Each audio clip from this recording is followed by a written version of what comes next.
ആമുഖമായിട്ട് സൂചിപ്പിക്കാനുള്ളത്. അവരുടെ കാഴ്ചപ്പാട്, പ്രത്യേകിച്ച് ഞാൻ വരുന്നത് മലപ്പുറം ജില്ലയിൽ നിന്നാണ്. അവിടെയാണ് ശരിക്ക് തീവ്രവാദത്തിന്റെ വേരോട്ടമുണ്ടായിട്ടുള്ള ജില്ലയാണ് മലപ്പുറം ജില്ല എന്ന് പറയുന്നത്.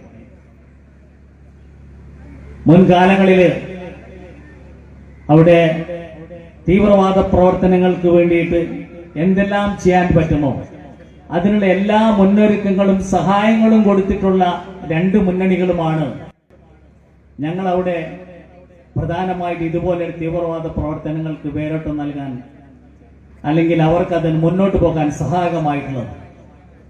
സിഗരറ്റ് ബോംബുകൾ പോലെയുള്ള ബോംബുകൾ വെച്ചുകൊണ്ട്, സിനിമാശാലകൾ കത്തിച്ചുകൊണ്ട് അന്നത്തെ കാലഘട്ടത്തിൽ തീവ്രവാദ പ്രവർത്തനത്തിന് തുടക്കം കുറിച്ചപ്പോൾ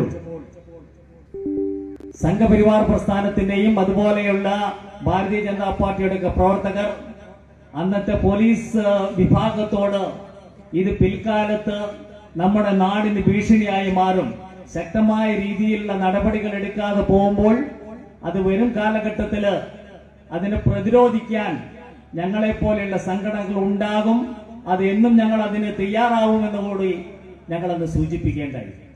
അതുകൊണ്ടാണ് അന്നത്തെ മലപ്പുറം SP ആയിരുന്ന അരുൺകുമാർ സാർ അന്ന് അദ്ദേഹത്തിന്റെ ഒരു പുസ്തകത്തിൽ അദ്ദേഹം എഴുതുകയുണ്ടായി, മലപ്പുറം ജില്ല പോലെയുള്ള ജില്ലകളിൽ തീവ്രവാദ പ്രവർത്തനങ്ങൾ വളർന്നു വരുമ്പോൾ അതിന് ശരിയായ രീതിയിൽ തടയിട്ടിട്ടില്ല എങ്കിൽ അത് പിൽക്കാലത്ത് കേരളം മുഴുവൻ വ്യാപിച്ചുകൊണ്ട് ഈ രണ്ട് മുന്നണികളും അതിനെ താലോലിക്കുന്ന രീതിയിലുള്ള പ്രവർത്തനങ്ങൾ നടത്തിക്കൊണ്ടിരിക്കുമ്പോൾ അതിന്റെ തിക്തഫലങ്ങൾ അനുഭവിക്കേണ്ടി വരുന്നത് ഒരു വിഭാഗം ആളുകളായിരിക്കുമെന്നത് അന്ന് അദ്ദേഹത്തിന്റെ ഒരു പുസ്തകത്തിൽ അദ്ദേഹം മലപ്പുറം SP ആയിരിക്കുമ്പോൾ അദ്ദേഹം എഴുതിയിട്ടുണ്ട്.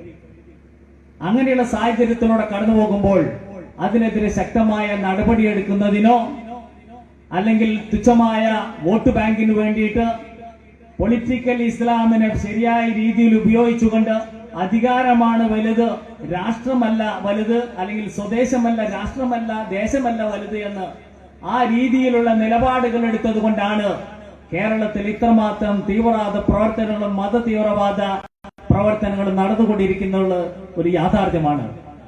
ഞങ്ങളുടെ ജില്ലയിൽ തന്നെയുണ്ട് സത്യസരണി എന്ന് പറയുന്ന ഒരു കേന്ദ്രമുണ്ട്, സത്യസരണി മഞ്ചേരിയിൽ. അവിടെ ഈ രീതിയിലുള്ള തീവ്രവാദ പ്രവർത്തനങ്ങളും മതപരിവർത്തന പ്രവർത്തനങ്ങളും നടത്തുമ്പോൾ അന്ന് അതിനെതിരെ ശക്തമായി പ്രതികരിക്കുകയും അവിടേക്ക് മാർച്ച് നടത്തുകയും ഞങ്ങളെ സംഘപരിവാർ പ്രസ്ഥാനത്തിന്റെ നേതൃത്വത്തിൽ മാർച്ച് നടത്തുകയും ചെയ്ത സമയത്ത് അതിനെ തടയുകയും അതിന് വേണ്ട രീതിയിൽ ഞങ്ങളെ തടഞ്ഞെങ്കിലും ആ പ്രതിപ്രവർത്തനം അവർ നടത്തുന്ന പ്രവർത്തനങ്ങൾ തടയുന്നതിൽ അവിടെയുള്ള ആഭ്യന്തര വകുപ്പും പോലീസ് ഡിപ്പാർട്ട്മെന്റും പരാജയപ്പെട്ടു പോയി എന്നുള്ളതാണ് ഒരു യാഥാർത്ഥ്യം. അതിനുശേഷം ഞങ്ങൾ പിന്നീട് അവിടെയുള്ള ഗ്രീൻ വാലി എന്ന് പറയുന്ന മറ്റൊരു കേന്ദ്രമുണ്ട്, ഗ്രീൻ വാലി. അവിടെ ഏതെങ്കിലും പോലീസ് ഡിപ്പാർട്ട്മെന്റിൽ നിന്ന് അവിടേക്ക് നമ്മള് അതിനുവേണ്ടി അവിടുത്തെ വിസിറ്റിന് വേണ്ടിയിട്ട് അല്ലെങ്കിൽ അവിടെയുള്ള സന്ദർശനത്തിനോ അല്ലെങ്കിൽ അവിടെ പരിശോധിക്കുന്നതിനോ പോകുന്നുണ്ടെങ്കിൽ അപ്പോഴേക്ക് തന്നെ അവിടെ ഇൻഫർമേഷൻ കൊടുക്കുകയും അങ്ങനെയുള്ള എല്ലാവിധ തീവ്രവാദ പ്രവർത്തനങ്ങളും കേന്ദ്രീകൃതമായ ആ സ്ഥലത്ത് 2011 കാലഘട്ടത്തില് വി മുരളീധരേട്ടൻ അന്ന് പ്രസിഡന്റ് ആയിരിക്കുമ്പോൾ ഞങ്ങൾ സത്യസരണിയിലേക്ക് ഒരു മാർച്ച് നടത്തുകയുണ്ടായി.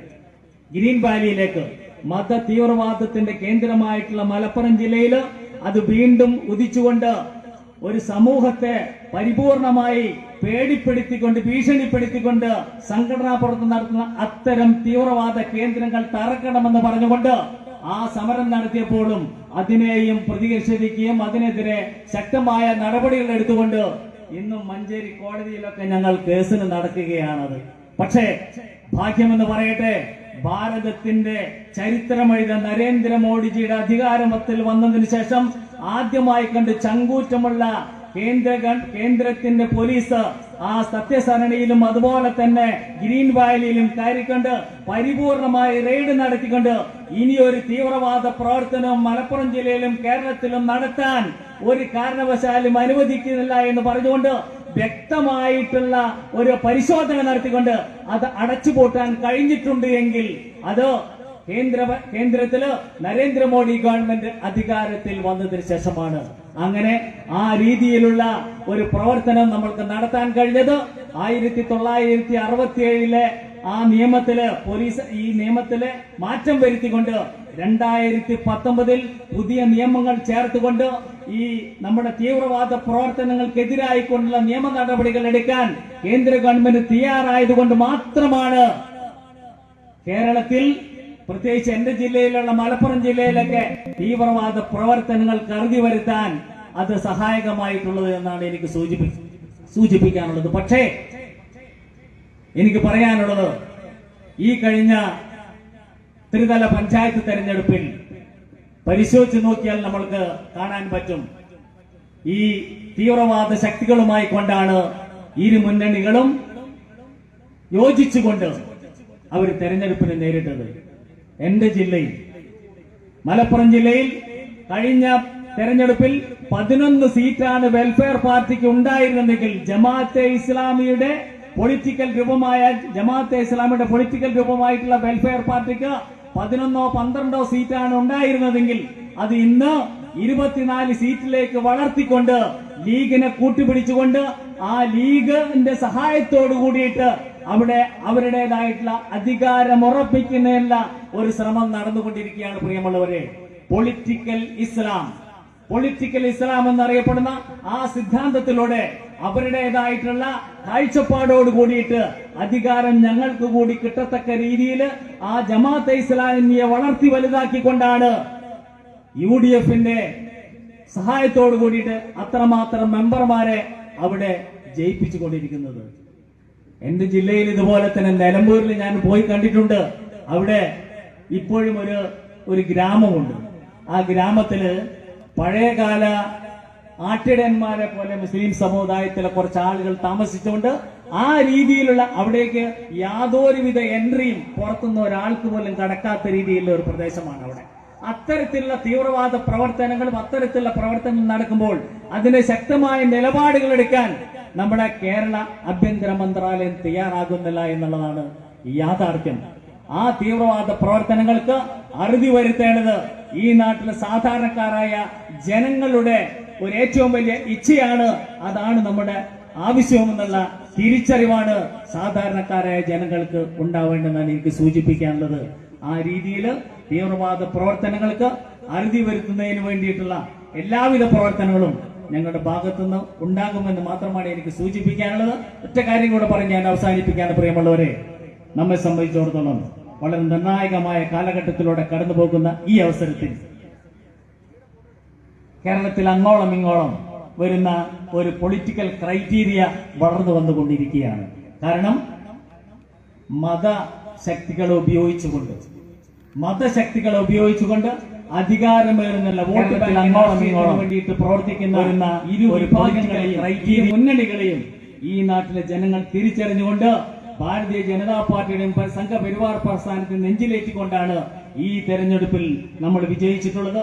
തീർച്ചയായും തീവ്രവാദ പ്രവർത്തനങ്ങൾക്ക് അറുതി വരുത്തുന്നതിനുള്ള എല്ലാവിധ സഹായങ്ങളും കേന്ദ്ര ഗവൺമെന്റിന്റെ ഭാഗത്ത് നമുക്ക് ലഭിച്ചുകൊണ്ടിരിക്കുന്ന ഈ സാഹചര്യത്തിൽ തീർച്ചയായും അദ്ദേഹത്തിന്റെ ഈ നിര്യാണം, അദ്ദേഹത്തിന്റെ ഈ ശ്രീനിവാസന്റെ നെഞ്ചിലെ ചേർത്തുകൊണ്ട് ഞാൻ പറയുന്നു, തീവ്രവാദ പ്രവർത്തനങ്ങൾക്ക് എന്ത് വില കൊടുത്തും അതിനെ ശക്തമായി പ്രതിരോധിക്കാനും പ്രതിഷേധിക്കാനുള്ള സംഘടനാ പാഠം നമ്മുടെ സംഘപരിവാർ പ്രസ്ഥാനങ്ങൾ കേരളത്തിൽ നേടിയിട്ടുണ്ട് എന്നുള്ള ഒരു യാഥാർത്ഥ്യം മനസ്സിലാക്കിയത് കൊണ്ടാണ് അതിനുശേഷം കേരളത്തിലെ വർഗീയ കലാപങ്ങളോ അതുപോലെയുള്ള പ്രവർത്തനങ്ങളോ നടത്താൻ അവർക്ക് തന്റെ ഇടമോ സാഹചര്യമോ ഉണ്ടാക്കാത്ത രീതിയിലുള്ള ഒരു പ്രവർത്തനം നടത്താൻ നമ്മുടെ ഗവൺമെന്റിനും കേന്ദ്ര ഗവൺമെന്റിനും നമ്മൾക്ക് കഴിഞ്ഞതിന്റെ ഏറ്റവും വലിയ ആത്മവിശ്വാസത്തിലാണ് ഞങ്ങൾ മുന്നോട്ട് പോകുന്നത്.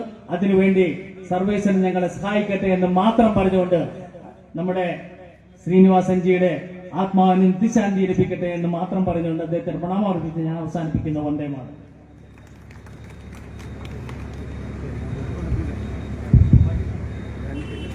പുറത്ത് യോഗസ്ഥലത്ത് നിൽക്കുന്ന ആളുകൾ, യോഗവുമായി ബന്ധപ്പെട്ട് വന്നിട്ടുള്ള മുഴുവൻ ആളുകളും നമ്മുടെ ഈ ക്യാമ്പസിലേക്ക് കയറി നിൽക്കേണ്ടതാണ്. തുടർന്ന് സംസാരിക്കാൻ വേണ്ടിയിട്ട് OBC മോർച്ചയുടെ സംസ്ഥാന ജനറൽ സെക്രട്ടറി ശ്രീ ബഹീഷ് പൂരാടൻ അവരുകളെ ആദരപൂർവ്വം ക്ഷണിക്കുന്നു.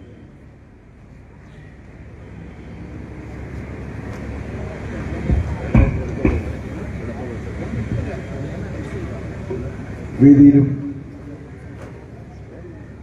ഇവിടെ കൂടിയിരിക്കുന്ന എല്ലാ സഹോദരി സഹോദരന്മാർക്കും എൻ്റെ വിനീതമായ നമസ്കാരം.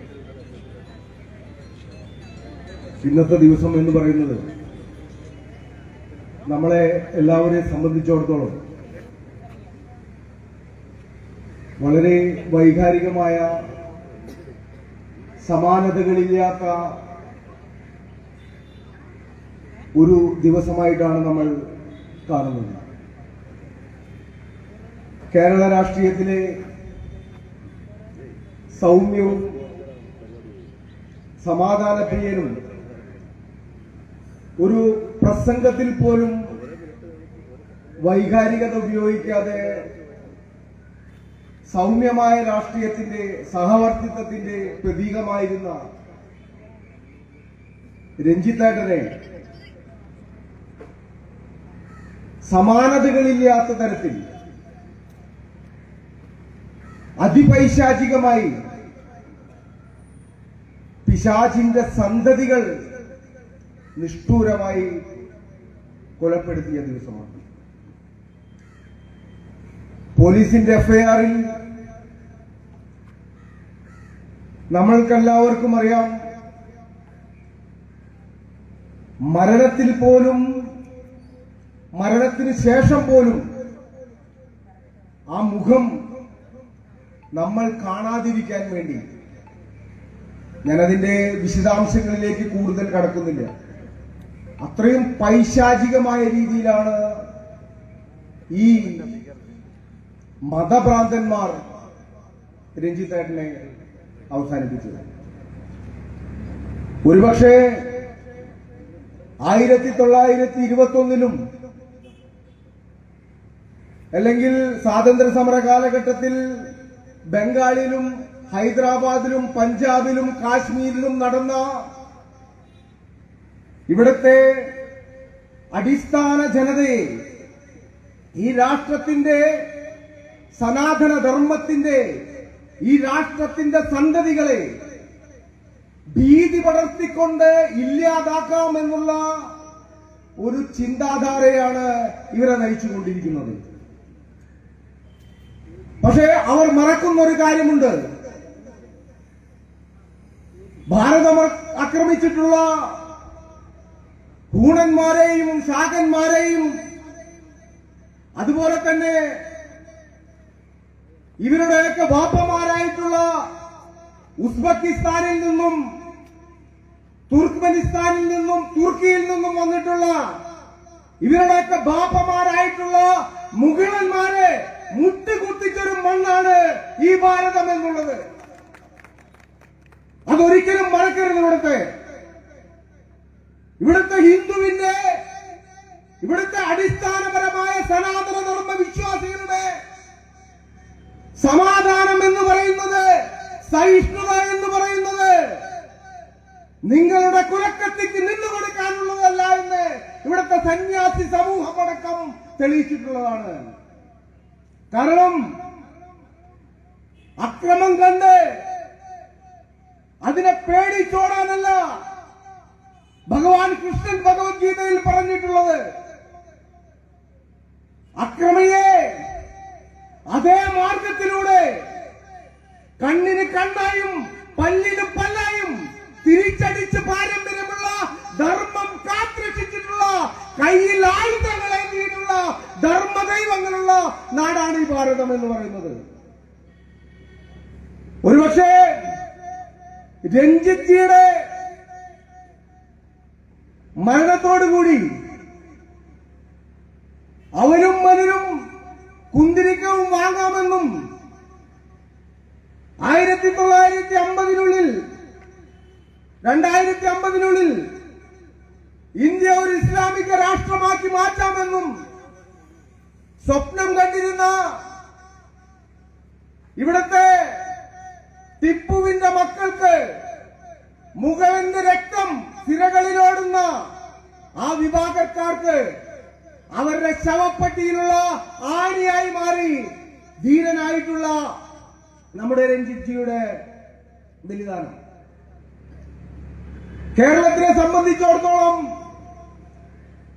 ഈ പോപ്പുലർ ഫ്രണ്ടും SDP-യെയും EMത്തുൽ ഇസാനിയെയും സുന്നി ടൈഗർ ഫോഴ്സും കാന്തപുരം ടൈഗേഴ്സും നാദാപുരം ഡിഫൻസ് ഫോഴ്സും മലപ്പുറം ടൈഗേഴ്സും ഒക്കെ ഇതിനെപ്പോലെയുള്ള ആയിരക്കണക്കിന് സംഘടനയെ നേരിട്ടുകൊണ്ടാണ് നമ്മുടെ ഈ നാട്ടിലെ സംഘപരിവാർ പ്രവർത്തകർ മുന്നോട്ട് പോകുന്നത്. ഇവരുടെ ടൈഗർ ഫോഴ്സിന്റെയും അല്ലെങ്കിൽ അറബി നാമമുള്ള സംഘടനകളുടെ പേര് കേട്ടുകൊണ്ടൊന്നും ഇവിടുത്തെ ഈ ധർമ്മം നെഞ്ചോട് ചേർത്ത് നിൽക്കുന്ന ഒരു സംഘപരിവാർ പ്രസ്ഥാനവും ഭയക്കുന്നില്ല എന്ന് നിങ്ങൾക്ക് മനസ്സിലായി കാണും.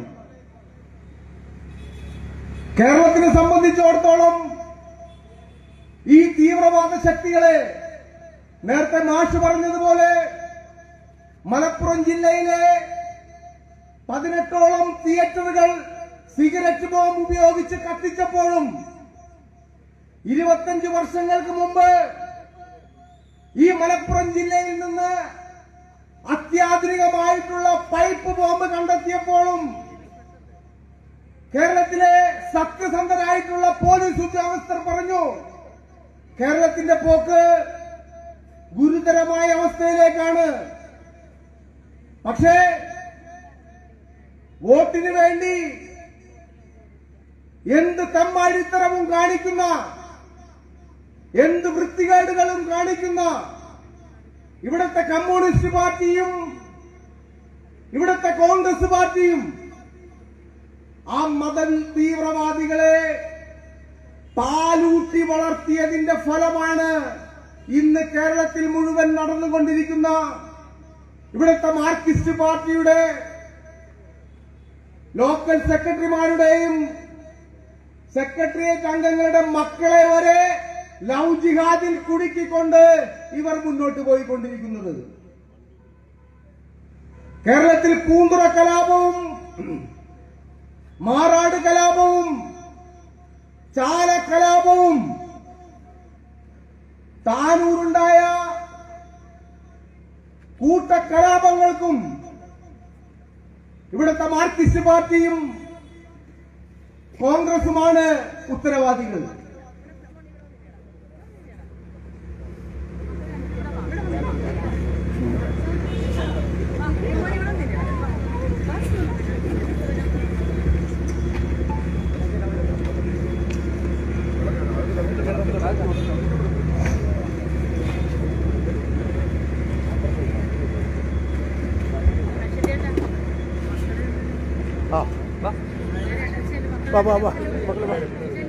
ഇവിടെ നിന്നോ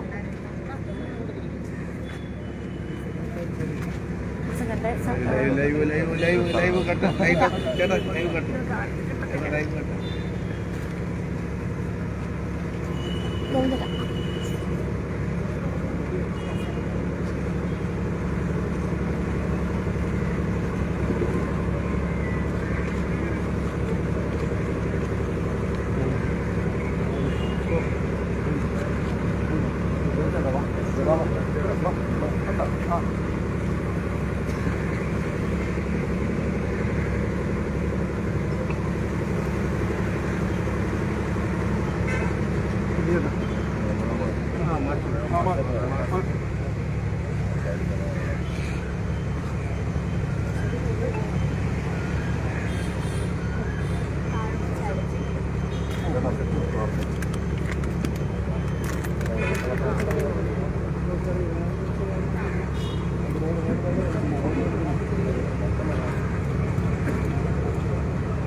മാറാട് കലാപത്തെ കുറിച്ച് ഞാൻ അവസാനമായി രഞ്ജിത്ജിയെ കാണുന്നത് മത്സ്യപ്രവർത്തക സംഘത്തിന്റെ ഒരു ശിബിരത്തിൽ മാറാട് വെച്ചിട്ടാണ്. ഈ മാറാട് കലാപത്തിലും അതുപോലെ തന്നെ പൂന്തുറയിലും വിഴിഞ്ഞത്തും ചാലയിലും പാലക്കാടും നടക്കുന്ന കലാപങ്ങളിൽ ഇവർ സ്വീകരിക്കുന്ന ഒരു നയമുണ്ട്. അതായത് പ്രതികരണശേഷിയുള്ള, ചെറുത്തു നിൽക്കാൻ കഴിവുള്ള ആ സമൂഹത്തെ ഭയപ്പെടുത്തിക്കൊണ്ട് മുന്നോട്ട് പോകാമെന്നാണ് ഈ വിഡ്ഢികൾ ധരിച്ചു വെച്ചിട്ടുള്ളത്. കാശ്മീരിലായാലും വടക്ക് കിഴക്കൻ സംസ്ഥാനങ്ങളിലായാലും അതുപോലെ തന്നെ പഞ്ചാബിലെ പ്രശ്നബാധിത മേഖലയിലായാലും ഈ രാഷ്ട്രത്തിനു വേണ്ടിയും ഇവിടുത്തെ അടിസ്ഥാന ജനതയ്ക്ക് വേണ്ടിയും ഇവിടുത്തെ ഭാരതീയ ജനതാ പാർട്ടിയുടെ പ്രവർത്തകർ ഭാരതമാതാവിന് വേണ്ടി സ്വജീവൻ നൽകാൻ തയ്യാറായി നടക്കുന്ന ഒരു കൂട്ടം ദേശസ്നേഹികളാണ്. അതിൽ 1921 എങ്ങനെയാണോ ഇവിടുത്തെ അടിസ്ഥാന ജനവിഭാഗത്തെ ഇല്ലായ്മ ചെയ്യാൻ ഇവർ ശ്രമിച്ചത്, അതിന്റെ പിന്തുടർച്ചയാണ് പൂന്തുറയിലും ചാലയിലും മാറാടും പാലക്കാടും ഈ താനൂരും ഉൾപ്പെടെയുള്ള മേഖലകളിൽ ഇവർ വീണ്ടും വീണ്ടും നടത്തിക്കൊണ്ടിരിക്കുന്നത്. ദൗർഭാഗ്യവശാൽ നമ്മൾക്കെല്ലാവർക്കും ഓർമ്മയുണ്ടാകും, മാറാട് കലാപത്തിൽ നൂറുകണക്കിന് അമ്മമാരുടെ കണ്ണുനീർ കാണാത്ത മാർക്സിസ്റ്റ് പാർട്ടിയും കോൺഗ്രസും ഏകകണ്ഠേന മരണപ്പെട്ട അവിടുത്തെ സാധാരണ ജനങ്ങളുടെ കണ്ണുനീർ കാണാതെ ആരാധനയ്ക്കായി പള്ളി തുറന്നു കൊടുക്കണമെന്നാണ് ഇവിടുത്തെ മാർക്സിസ്റ്റ് പാർട്ടിയും കമ്മ്യൂണിസ്റ്റ് പാർട്ടിയും കോൺഗ്രസും ആവശ്യപ്പെട്ടത്. അതിനുവേണ്ടി സമരം നടത്താൻ പോലും തയ്യാറായി. മദനി എന്ന് പറയുന്ന കോയമ്പത്തൂർ ബോംബ് സ്ഫോടന കേസിലെ ബുദ്ധി കേന്ദ്രമായിട്ടുള്ള ആ മദനിക്ക് വേണ്ടി 140 MLA-മാർ കേരളത്തിൽ നിന്ന് ഏകകണ്ഠേന പ്രമേയം പാസാക്കി. ഒന്ന് ആലോചിച്ചു നോക്കൂ. ഇപ്പോൾ ബംഗ്ലാദേശിൽ ഇന്ന് കലാപം നടന്നുകൊണ്ടിരിക്കുകയാണ്. ഇന്ത്യ വിരുദ്ധ ഹിന്ദു വിരുദ്ധ കലാപമാണ് ഇന്ന് ബംഗ്ലാദേശിൽ ഇന്നത്തെ ഡേറ്റിൽ നടന്നുകൊണ്ടിരിക്കുന്നത്. പക്ഷെ അവിടുത്തെ ഹിന്ദുക്കൾക്ക് വേണ്ടി സംസാരിക്കാൻ ഇവിടുത്തെ മാർക്സിസ്റ്റ് പാർട്ടിയോ ഇവിടുത്തെ കോൺഗ്രസ് പാർട്ടിയോ തയ്യാറാകുന്നില്ല.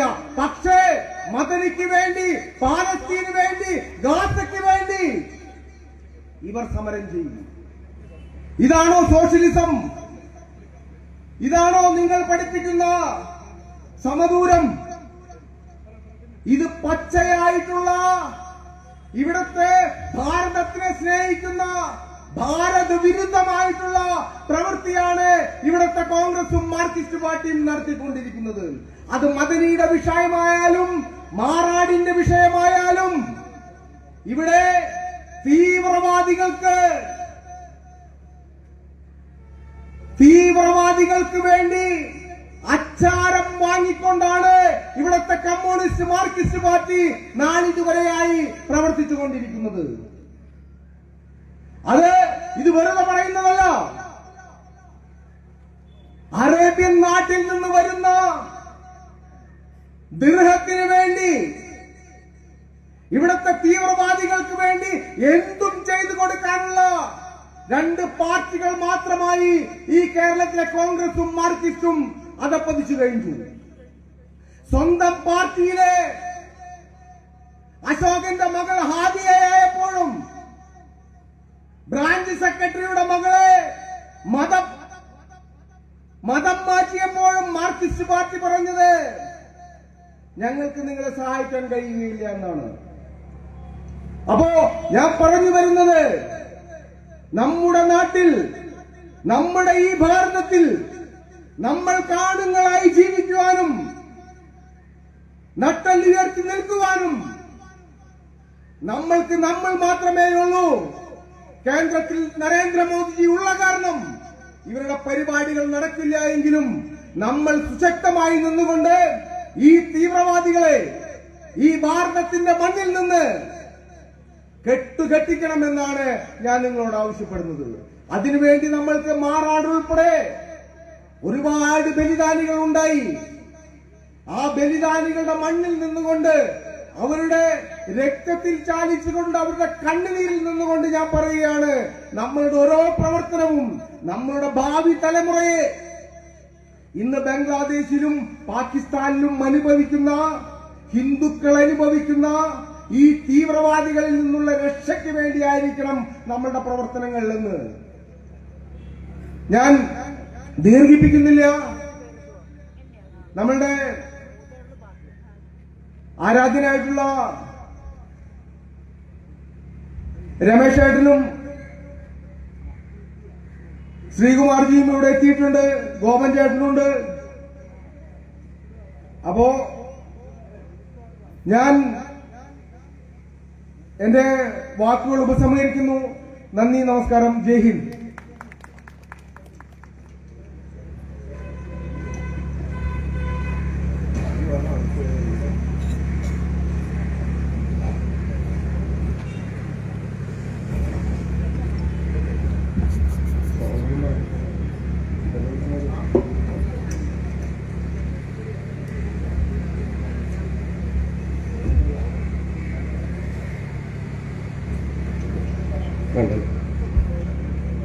എല്ലാവർക്കും നമസ്കാരം. ഈ അനുസ്മരണ യോഗം ഇവിടെ ഉദ്ഘാടനം ചെയ്യുന്നതിന് വേണ്ടിയിട്ട് എത്തിയിട്ടുള്ള പാർട്ടിയുടെ പ്രിയങ്കരനായിട്ടുള്ള സംസ്ഥാന ജനറൽ സെക്രട്ടറി ശ്രീ എം.ടി. രമേശ് ജി അവർ, പാർട്ടിയുടെ സംസ്ഥാന സെക്രട്ടറി നമ്മുടെ ജില്ലാ പ്രഭാരിയുമായിട്ടുള്ള ശ്രീ ശ്രീകുമാർ, സംസ്ഥാന സെക്രട്ടറി ശ്രീ എം.ഡി. ഗോകുമാർജി, നമ്മുടെ മേഖലാധ്യക്ഷനായിട്ടുള്ള ശ്രീ എൻ ഹരി, OBC മോർച്ചയുടെ സംസ്ഥാന general secretary Shri Shaibu, OBC Morcha സംസ്ഥാന ജനറൽ സെക്രട്ടറി ആയിട്ടുള്ള ശ്രീ ലഹേഷ് കൂരാട്, പാർട്ടിയുടെ പ്രിയങ്കരനായിട്ടുള്ള ദേശീയ കൗൺസിൽ അംഗം ശ്രീ വെള്ളിയാവളം പരമേശ്വരൻ, OBC മോർച്ചയുടെ ജില്ലാ അധ്യക്ഷൻ ശ്രീ കെ പ്രദീപ് കുമാർ, ജില്ലാ ജനറൽ സെക്രട്ടറിമാരായിട്ടുള്ള ശ്രീ വിമൽ രവീന്ദ്രൻ, ശ്രീ അരുൺ അൻവിൽക്കൻ, രാഷ്ട്രീയ സ്വയംസേവക സംഘത്തിന്റെ ജില്ലാ സംഘാടക് റിട്ടയർഡ് കേണൽ ശ്രീ റാം മോഹൻജി, വിഭാഗകാര്യകർത്താവ് ശ്രീ രവീഷ് ഷിജു,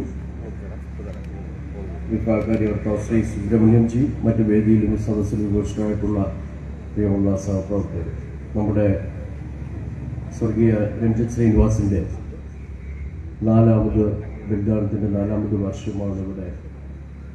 അതിന്റെ ഭാഗമായി നടക്കുന്ന അനുസ്മരണ സമ്മേളനമാണ് ഇവിടെ നടക്കുന്നത്. ഇത് നമുക്കറിയാം, അദ്ദേഹത്തിന്റെ ആ വേർപാടിന്റെ ആഘാതം നമുക്ക് നമ്മളിൽ നിന്നും വിട്ടുപിരിഞ്ഞിട്ടില്ല. മത തീവ്രവാദികളുടെ ആക്രമണത്തിന്റെ ഫലമായിട്ട് സജീവമായിട്ട് നമ്മളോടൊപ്പം പ്രവർത്തിച്ചിരുന്ന അദ്ദേഹം ആക്രമണത്തിന്റെ ഫലമായിട്ട് കൊല ചെയ്യപ്പെടുന്നു.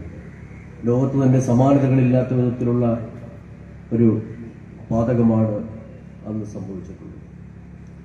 അത് തീർച്ചയായിട്ടും നമുക്ക് നമ്മുടെ രാജ്യത്തെമ്പാടും വളരെയധികം ആ വിഷയവുമായി ബന്ധപ്പെട്ട് സജീവമായിട്ടുള്ള ഭരണതലത്തിലും മറ്റുമൊക്കെ ഉണ്ടായിട്ടുള്ള ഇടപെടലിന്റെ അടിസ്ഥാനത്തിൽ രാജ്യത്തെ മത തീവ്രവാദ ശക്തികൾക്കെതിരായിട്ടുള്ള പോരാട്ടം എല്ലാ ഭാഗത്തു നിന്നും ഉണ്ടാവുകയും അത് ഒരു പരിധിവരെ അമർ ചെയ്യുവാനും ഒക്കെ നമുക്ക് കഴിഞ്ഞു. പക്ഷെ നമുക്കുണ്ടായിട്ടുള്ള അദ്ദേഹത്തിന്റെ വേർപാടിലൂടെ നമുക്ക് ഉണ്ടായിട്ടുള്ള നഷ്ടമെന്ന് പറയുന്നത് അപരിഹാര്യമായിട്ട് എന്നും നമ്മളിൽ നിലനിൽക്കും.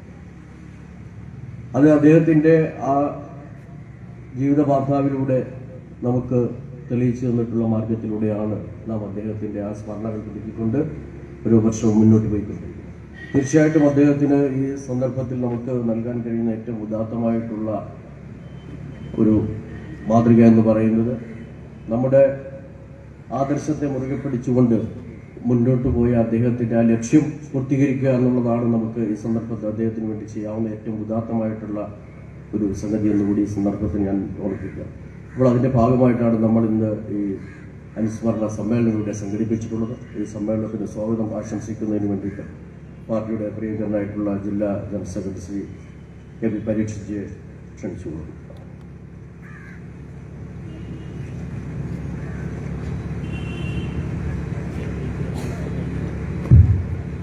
ഏറെ പ്രിയപ്പെട്ട നമ്മുടെ ഈ അനുസ്മരണ സമ്മേളനത്തിന്റെ അധ്യക്ഷൻ പാർട്ടിയുടെ ജില്ലാ പ്രസിഡന്റ് കൂടിയുള്ള അഡ്വക്കേറ്റ് പി കെ ബിനോയ് അവറുകൾ, സന്നിഹിതരായിരിക്കുന്ന പ്രിയ നേതാക്കന്മാരെ, പ്രവർത്തകരെ, സസ്നേഹ നമസ്കാരം. തീരാവേദനയുടെ 4 വർഷങ്ങൾ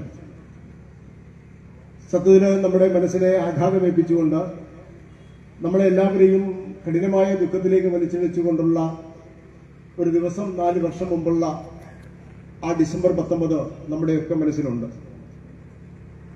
സ്വാഭാവികമായും കേരളത്തിലോ അതോടൊപ്പം തന്നെ ഇന്ത്യയിലുമൊക്കെ ശക്തി ആർജിച്ചു വരുന്ന ഇസ്ലാമിക ഭീകരവാദത്തിന്റെ കഠിനമായ ഒരു ഇര എന്നുള്ള തരത്തില് ആലപ്പുഴയിലെ അഡ്വക്കേറ്റ് രഞ്ജിത് ശ്രീനിവാസന്റെ ആ ഓർമ്മ നമ്മുടെ എല്ലാവരുടെയും ഉള്ളിൽ ജ്വലിച്ചു നിൽക്കുന്ന ഒന്നാണ്.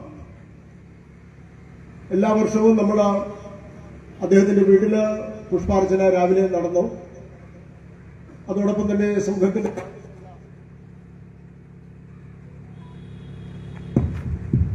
സാംഘിക് പരിപാടി രാവിലെ 6:30 അതിന് രാവിലെ നടന്നുകൊണ്ട് എല്ലാ വർഷത്തെ കാര്യക്രമം പോലെ സ്വാഭാവികമായിട്ട് പാർട്ടിയുടെ പേരിൽ നടക്കുന്ന അനുസ്മരണ സമ്മേളനമാണ് ഇന്ന് ഇവിടെ നടക്കുന്നത്. ശക്തമായി ഭീകരവാദ പ്രവർത്തനത്തെ പ്രതിരോധിക്കേണ്ടതിന്റെ ആവശ്യകത സംയുക്ത സൈനിക മേധാവിയായിരുന്ന ബിപിൻ റാവത്ത് പറഞ്ഞ ഒരു കാര്യം ഒന്ന് ഓർമ്മപ്പെടുത്തിക്കൊണ്ട് ഞാനിന്റെ കർമ്മത്തിലേക്ക് നടക്കാം. ഇന്ത്യയിൽ നിന്ന് ഭീകരവാദ പ്രവർത്തനങ്ങൾ മുച്ചൂടും നശിപ്പിക്കണമെന്നുണ്ടെങ്കിൽ ഭീകരവാദികളെ മാത്രം ഒതുക്കിയാൽ പോരാ. അത്തരം ഭീകരവാദികൾക്ക് സപ്പോർട്ട് കൊടുക്കുന്ന കേരളത്തിലാണെങ്കിലും ഇന്ത്യയുടെ മറ്റെവിടെയെങ്കിലും ആണെങ്കിലുള്ള രാഷ്ട്രീയ പാർട്ടികളെ പോലും നമുക്ക് ഈ രാജ്യത്ത് നിന്ന് മാറ്റിമറിച്ചാൽ മാത്രമേ നമുക്ക് ഭീകരവാദ ശക്തികളെ ഉന്മൂലനം ചെയ്യാൻ സാധിക്കൂ എന്നുള്ള ബിപിൻ റാവത്തിന്റെ പ്രസ്താവന, സംയുക്ത സൈനിക മേധാവിയായിരുന്ന ബിപിൻ റാവത്തിന്റെ പ്രസ്താവന നമ്മൾ ഓർക്കുക.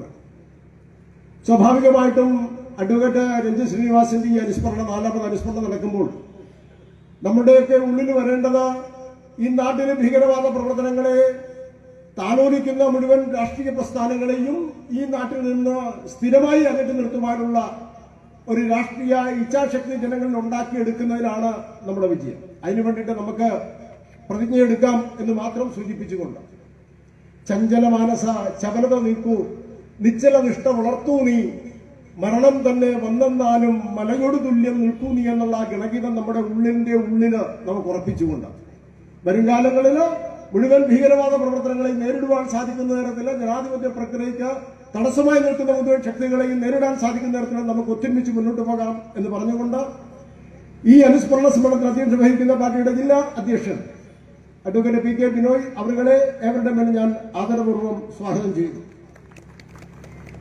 അതോടൊപ്പം തന്നെ നമ്മുടെ ആഗ്രഹപ്രകാരം സംസ്ഥാനത്തിന്റെ സംഘടനാ ജനറൽ സെക്രട്ടറി, പാർട്ടിയുടെ സംസ്ഥാന ജനറൽ സെക്രട്ടറി, പാർട്ടിയുടെ മുഴുവൻ കാര്യങ്ങളും കേരളത്തിൽ ചലിപ്പിക്കുന്ന ഏതൊരു കാര്യവും പാർട്ടിക്കെതിരായി വരുന്ന കാര്യങ്ങളെ സംബന്ധിച്ച് ശക്തമായ വിമർശകർക്ക് വായടച്ചുകൊണ്ടുള്ള മറുപടി കൊടുക്കാൻ സാധിക്കുന്ന, തീർത്തും നമ്മുടെ ഒരു പ്രതിരോധ നിരയിൽ തന്നെ നേതൃത്വം നിർവഹിക്കുന്ന ശ്രീ MD രമേശ് അവരുകളാണ് നമ്മുടെ ഇന്നത്തെ ഈ അനുസ്മരണ സമ്മേളനം ഉദ്ഘാടനം ചെയ്യുന്നത്. ആദരപൂർവ്വം ശ്രീ MD രമേശ് അവരുകളെ ഞാൻ സ്വാഗതം ചെയ്യുന്നു. ആമുഖ പ്രസംഗം നടത്തിയത് OBC മോർച്ചയുടെ സംസ്ഥാന പ്രസിഡന്റ് പ്രേമൻ മാഷാണ്. ഞാൻ തുടക്കത്തിൽ സൂചിപ്പിച്ചു, മലപ്പുറത്താണ് അദ്ദേഹത്തിന്റെ സ്ഥലം. ഇന്നലെ തന്നെ ഈ സമ്മേളനത്തിൽ പങ്കെടുക്കുവാൻ വേണ്ടിയിട്ട് അദ്ദേഹം ആലപ്പുഴയിൽ എത്തിയിട്ടുണ്ടായിരുന്നു. രാവിലെ മുതൽ നടന്ന ചടങ്ങുകളിൽ ഇതുമായി ബന്ധപ്പെട്ട് അദ്ദേഹം സജീവമാണ്. പ്രേമൻ മാഷിനെ ഞാൻ ആദരപൂർവ്വം സ്വാഗതം ചെയ്യുന്നില്ല. അതോടൊപ്പം തന്നെ തുടർ പ്രസംഗത്തിന് വേണ്ടിയിട്ട് ഇവിടെ എത്തിയിട്ടുള്ള പൂന്തുറ ശ്രീകുമാർ, നമ്മുടെ ജില്ലാ പ്രഭാരിയും സംസ്ഥാനത്തിന്റെ സെക്രട്ടറിയും കൂടിയാണ്, പാർട്ടിയുടെ സംസ്ഥാന സെക്രട്ടറിയാണുള്ള പൂന്തുറ ശ്രീകുമാർജി അവരുടെ ഞാൻ ആദരപൂർവ്വം സ്വാഗതം ചെയ്യും. അതോടൊപ്പം തന്നെ സംസ്ഥാന സെക്രട്ടറിയാണുള്ള ശ്രീ MP ഗോപകുമാർജി, നമുക്കറിയും രഞ്ജിത് ശ്രീനിവാസന്റെ ഈ നിഷ്ഠൂരമായ കൊലപാതകം നടക്കുന്ന സമയത്ത് ആലപ്പുഴ ജില്ലയുടെ ജില്ലാ അധ്യക്ഷൻ എന്നുള്ള തരത്തിൽ അത്തരം കാര്യങ്ങളിൽ പ്രതിരോധിക്കുവാൻ എന്നും മുൻപന്തിയിലുണ്ടായിരുന്ന ഒരു മാന്യ വ്യക്തിയാണ് ശ്രീ എം പി ഗോപകുമാർജി. ഗോപകുമാർജിയും രാവിലെ മുതൽ ആലപ്പുഴയിലുണ്ട്. ശ്രീ ഗോപകുമാർജിയെ ഞാൻ ആദരപൂർവ്വം സ്വാഗതം ചെയ്യുകയാണ്. അതോടൊപ്പം തന്നെ നമ്മുടെ മേഖലാധ്യക്ഷൻ, കോട്ടയത്ത് നിന്ന് എത്തിയിട്ടുള്ള മേഖലാധ്യക്ഷൻ എൻ ഹരിച്ചേട്ടനെ ഞാൻ ആദരപൂർവ്വം സ്വാഗതം ചെയ്യുന്നു. ഇവിടെ സന്നിഹിതനായിട്ടുള്ള നേരത്തെ തുടർ പ്രസംഗം നടത്തിയിട്ടുള്ള ബഹീഷ് പൂരാടൻ, OBC മോർച്ചയുടെ സംസ്ഥാന സെക്രട്ടറി, ജനറൽ സെക്രട്ടറിയാണ്. ശ്രീ ബഹീഷ് പൂരാടൻ അവരുടെ ഞാൻ ആദരപൂർവ്വം സ്വാഗതം ചെയ്യുന്നു. അതോടൊപ്പം തന്നെ OBC മോർച്ചയുടെ സംസ്ഥാന ജനറൽ സെക്രട്ടറി ഷൈബു കെ, അദ്ദേഹം ഇവിടെ സന്നിഹിതനാണ്. ശ്രീ ഷൈബു കെ ഞാൻ ആദരപൂർവ്വം സ്വാഗതം ചെയ്യുകയാണ്. അതോടൊപ്പം തന്നെ നമ്മുടെ യോഗത്തിൽ സന്നിഹിതനായിട്ടുള്ള നമ്മുടെ ജില്ലയുടെ മുതിർന്ന നേതാവ് ശ്രീ വെള്ളിയാകുളം പരമേശ്വരൻ അവറുകൾ, ദേശീയ കൗൺസിൽ അംഗമാണ്. ശ്രീ വെള്ളിയാകുളത്തെ ഞാൻ ആദരപൂർവ്വം സ്വാഗതം ചെയ്യുകയാണ്. അതോടൊപ്പം തന്നെ പാർട്ടിയുടെ ജില്ലാ ജനറൽ സെക്രട്ടറിമാരായുള്ള ശ്രീ അരുൺ അനിരുദ്ധൻ, ശ്രീ വിമൽ രവീന്ദ്രൻ, അതോടൊപ്പം തന്നെ OBC മോർച്ചയുടെ ജില്ലാ അധ്യക്ഷൻ ശ്രീ കെ പ്രദീപ് അവറുകൾ, അതോടൊപ്പം തന്നെ മോർച്ചയുടെ സംസ്ഥാനത്തിന്റെ ചുമതലയുള്ള ശ്രീ നാരായൺജി, മറ്റ് പ്രിയപ്പെട്ട ആളുകളൊക്കെ തന്നെ ഇവിടെ സന്നിഹിതരാണ്. ഏവരെയും ഞാൻ ആദരപൂർവ്വം സ്വാഗതം ചെയ്യുന്നു.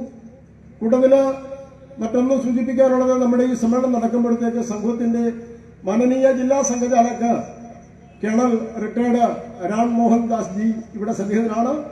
ഏവർക്കും വേണ്ടിയിട്ട് രാം മോഹൻ ദാസ് ജിയെ ഞാൻ ആദരപൂർവ്വം സ്വാഗതം ചെയ്യുകയാണ്. അതോടൊപ്പം തന്നെ വിഭാഗിന്റെ കാര്യകർത്താവ് എന്നുള്ള തരത്തിൽ എന്നും നമ്മുടെ പ്രവർത്തനത്തിന് താങ്ങും തണലുമായി നിൽക്കുന്ന വിഭാഗിന്റെ കാര്യകർത്താവ് ശ്രീ AV ഷിജു അവറുകൾ, അതോടൊപ്പം തന്നെ ശ്രീ സുബ്രഹ്മണ്യൻ അവറുകൾ, അവർക്കും ഞാൻ ആദരപൂർവ്വം സ്വാഗതം ആശംസിക്കുന്നു. അതോടൊപ്പം തന്നെ വേദിയിൽ ഞാൻ പേരെടുത്ത് പറയാൻ വിട്ടുകൊണ്ടുള്ള മറ്റ് നമ്മുടെ മുതിർന്ന നേതാക്കന്മാര്, സദസ്സിൽ സന്നിഹിതരായിരിക്കുന്ന മുഴുവൻ നേതാക്കന്മാർ, അത് മോർച്ചകളുടെ നേതാക്കന്മാര്, അതോടൊപ്പം തന്നെ പാർട്ടിയുടെ പ്രവർത്തകർ, മണ്ഡലം പ്രസിഡന്റുമാർ ഒക്കെ തന്നെ സന്നിഹിതരാണ്. സമയം പോയതുകൊണ്ട് ഞാൻ നീട്ടുന്നില്ല. എത്തിച്ചേർന്നുള്ള മുഴുവൻ ആളുകൾക്കും അഗൈതവുമായ സ്വാഗതം ആശംസിച്ചുകൊണ്ട് ഞാൻ നിർത്തുന്നു. നന്ദി, നമസ്കാരം.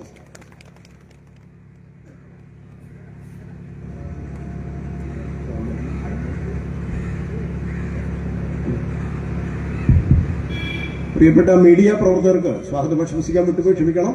മീഡിയ പ്രവർത്തകരെയും ആദരപൂർവ്വം സ്വാഗതം ചെയ്തോളൂ. ഞാൻ സ്മരണ സമ്മേളനം ഉദ്ഘാടനം ചെയ്യുന്നതിന് വേണ്ടിയിട്ട് പാർട്ടിയുടെ പ്രിയങ്കരനായിട്ടുള്ള സംസ്ഥാന general secretary Shri MT Ramesh ജിയെ ആദരപൂർവ്വം ക്ഷണിക്കുന്നു.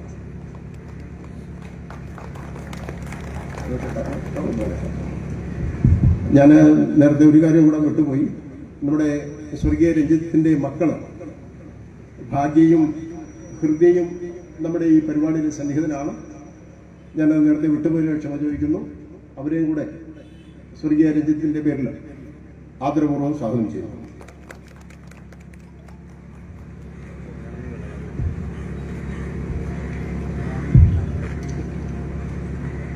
ബഹുമാന്യായ ഈ യോഗത്തിന്റെ അധ്യക്ഷൻ പാർട്ടിയുടെ ആലപ്പുഴ നോർത്ത് ജില്ലയുടെ പ്രസിഡന്റ് ശ്രീ DK ബിനോയ്,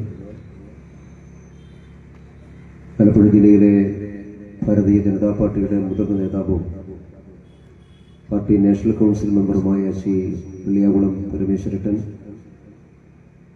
സംസ്ഥാന സെക്രട്ടറിമാരായ ശ്രീ പൂന്തറ ശ്രീകുമാർ, ശ്രീ MB ഗോപകുമാർ, ആലപ്പുഴ മേഖലയുടെ president Shri N Hari, OBC മോർച്ചയുടെ സംസ്ഥാന president Shri Preman master, general സെക്രട്ടറിമാരായ ശ്രീ ഷൈബു, ശ്രീ പ്രതീഷ് പൂരാടൻ,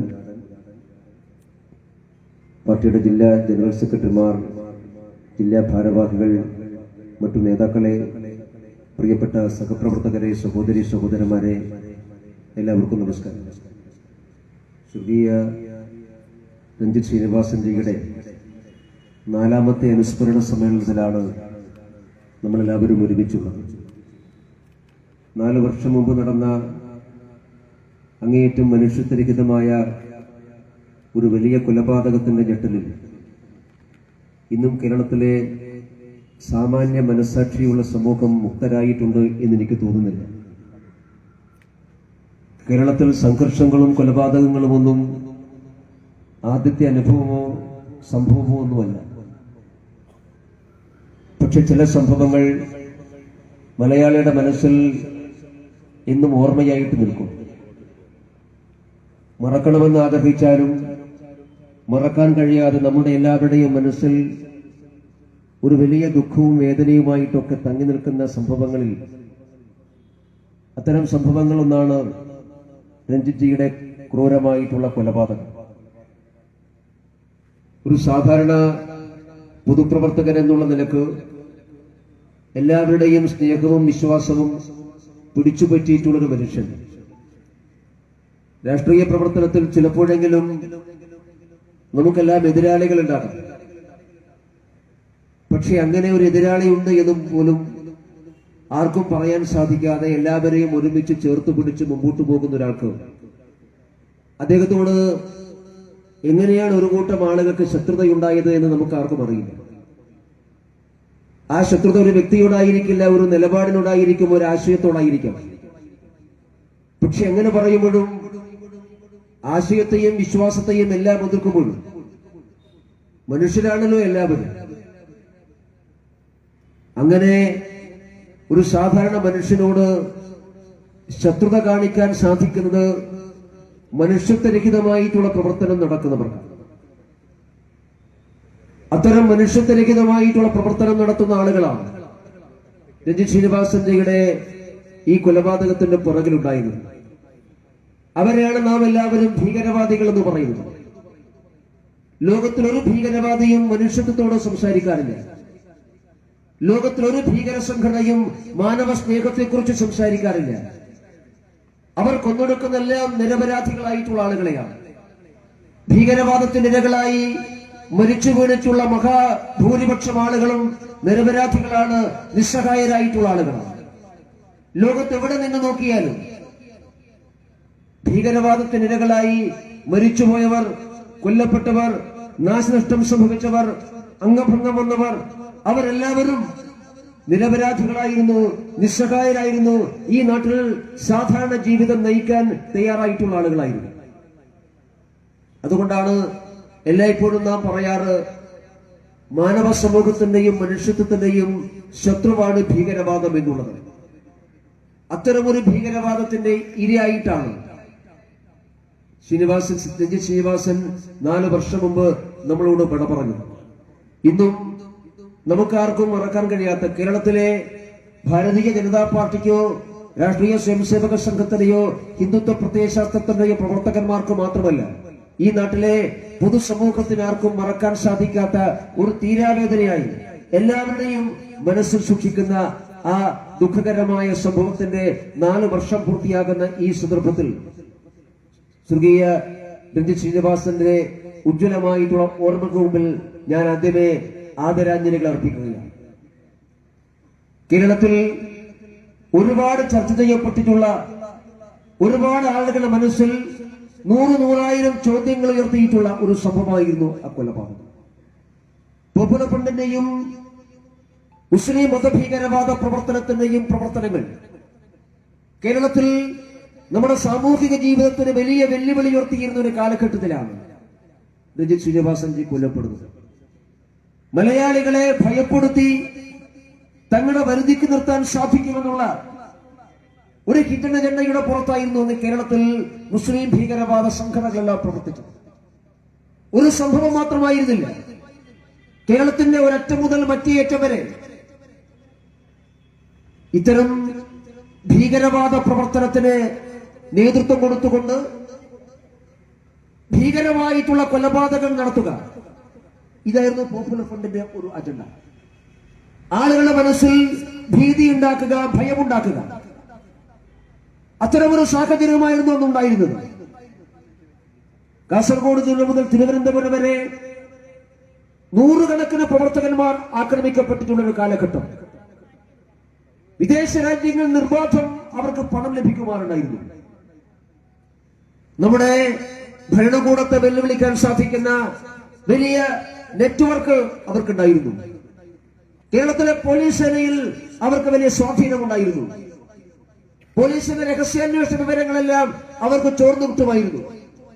അങ്ങനെ ഒരു സമാന്തര ഭരണം സ്ഥാപിച്ചുകൊണ്ട് 2047 ആകുമ്പോൾ ഈ രാജ്യത്ത് ഒരു ഇസ്ലാമിക ഭരണക്രമം രൂപീകരിക്കാൻ സാധിക്കുമെന്നുള്ള വലിയ അജണ്ടയുമായി കേരളത്തിനകത്ത് മനുഷ്യരെ ഭയപ്പെടുത്തി, കൊലപ്പെടുത്തി, ഭീതിയുടെ രാഷ്ട്രീയം സൃഷ്ടിച്ചുകൊണ്ട് എല്ലാം തങ്ങൾക്ക് വരുതിയിലാക്കുക, ഈ അജണ്ട നടപ്പിലാക്കുക, അതിനുവേണ്ടി പ്രവർത്തിച്ച ഒരു സംഘടനയായിരുന്നു പോപ്പുലർ ഫ്രണ്ട്.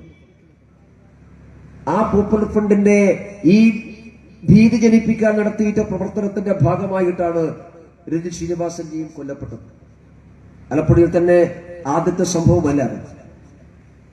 ആലപ്പുഴയില്, പാലക്കാട്, കാസർഗോഡ്, കണ്ണൂരില്, മലപ്പുറത്ത്, കേരളത്തിന്റെ പല ഭാഗത്തും സമാനമായിട്ടുള്ള കൊലപാതകങ്ങൾ അരങ്ങേറിയിട്ടുണ്ട്.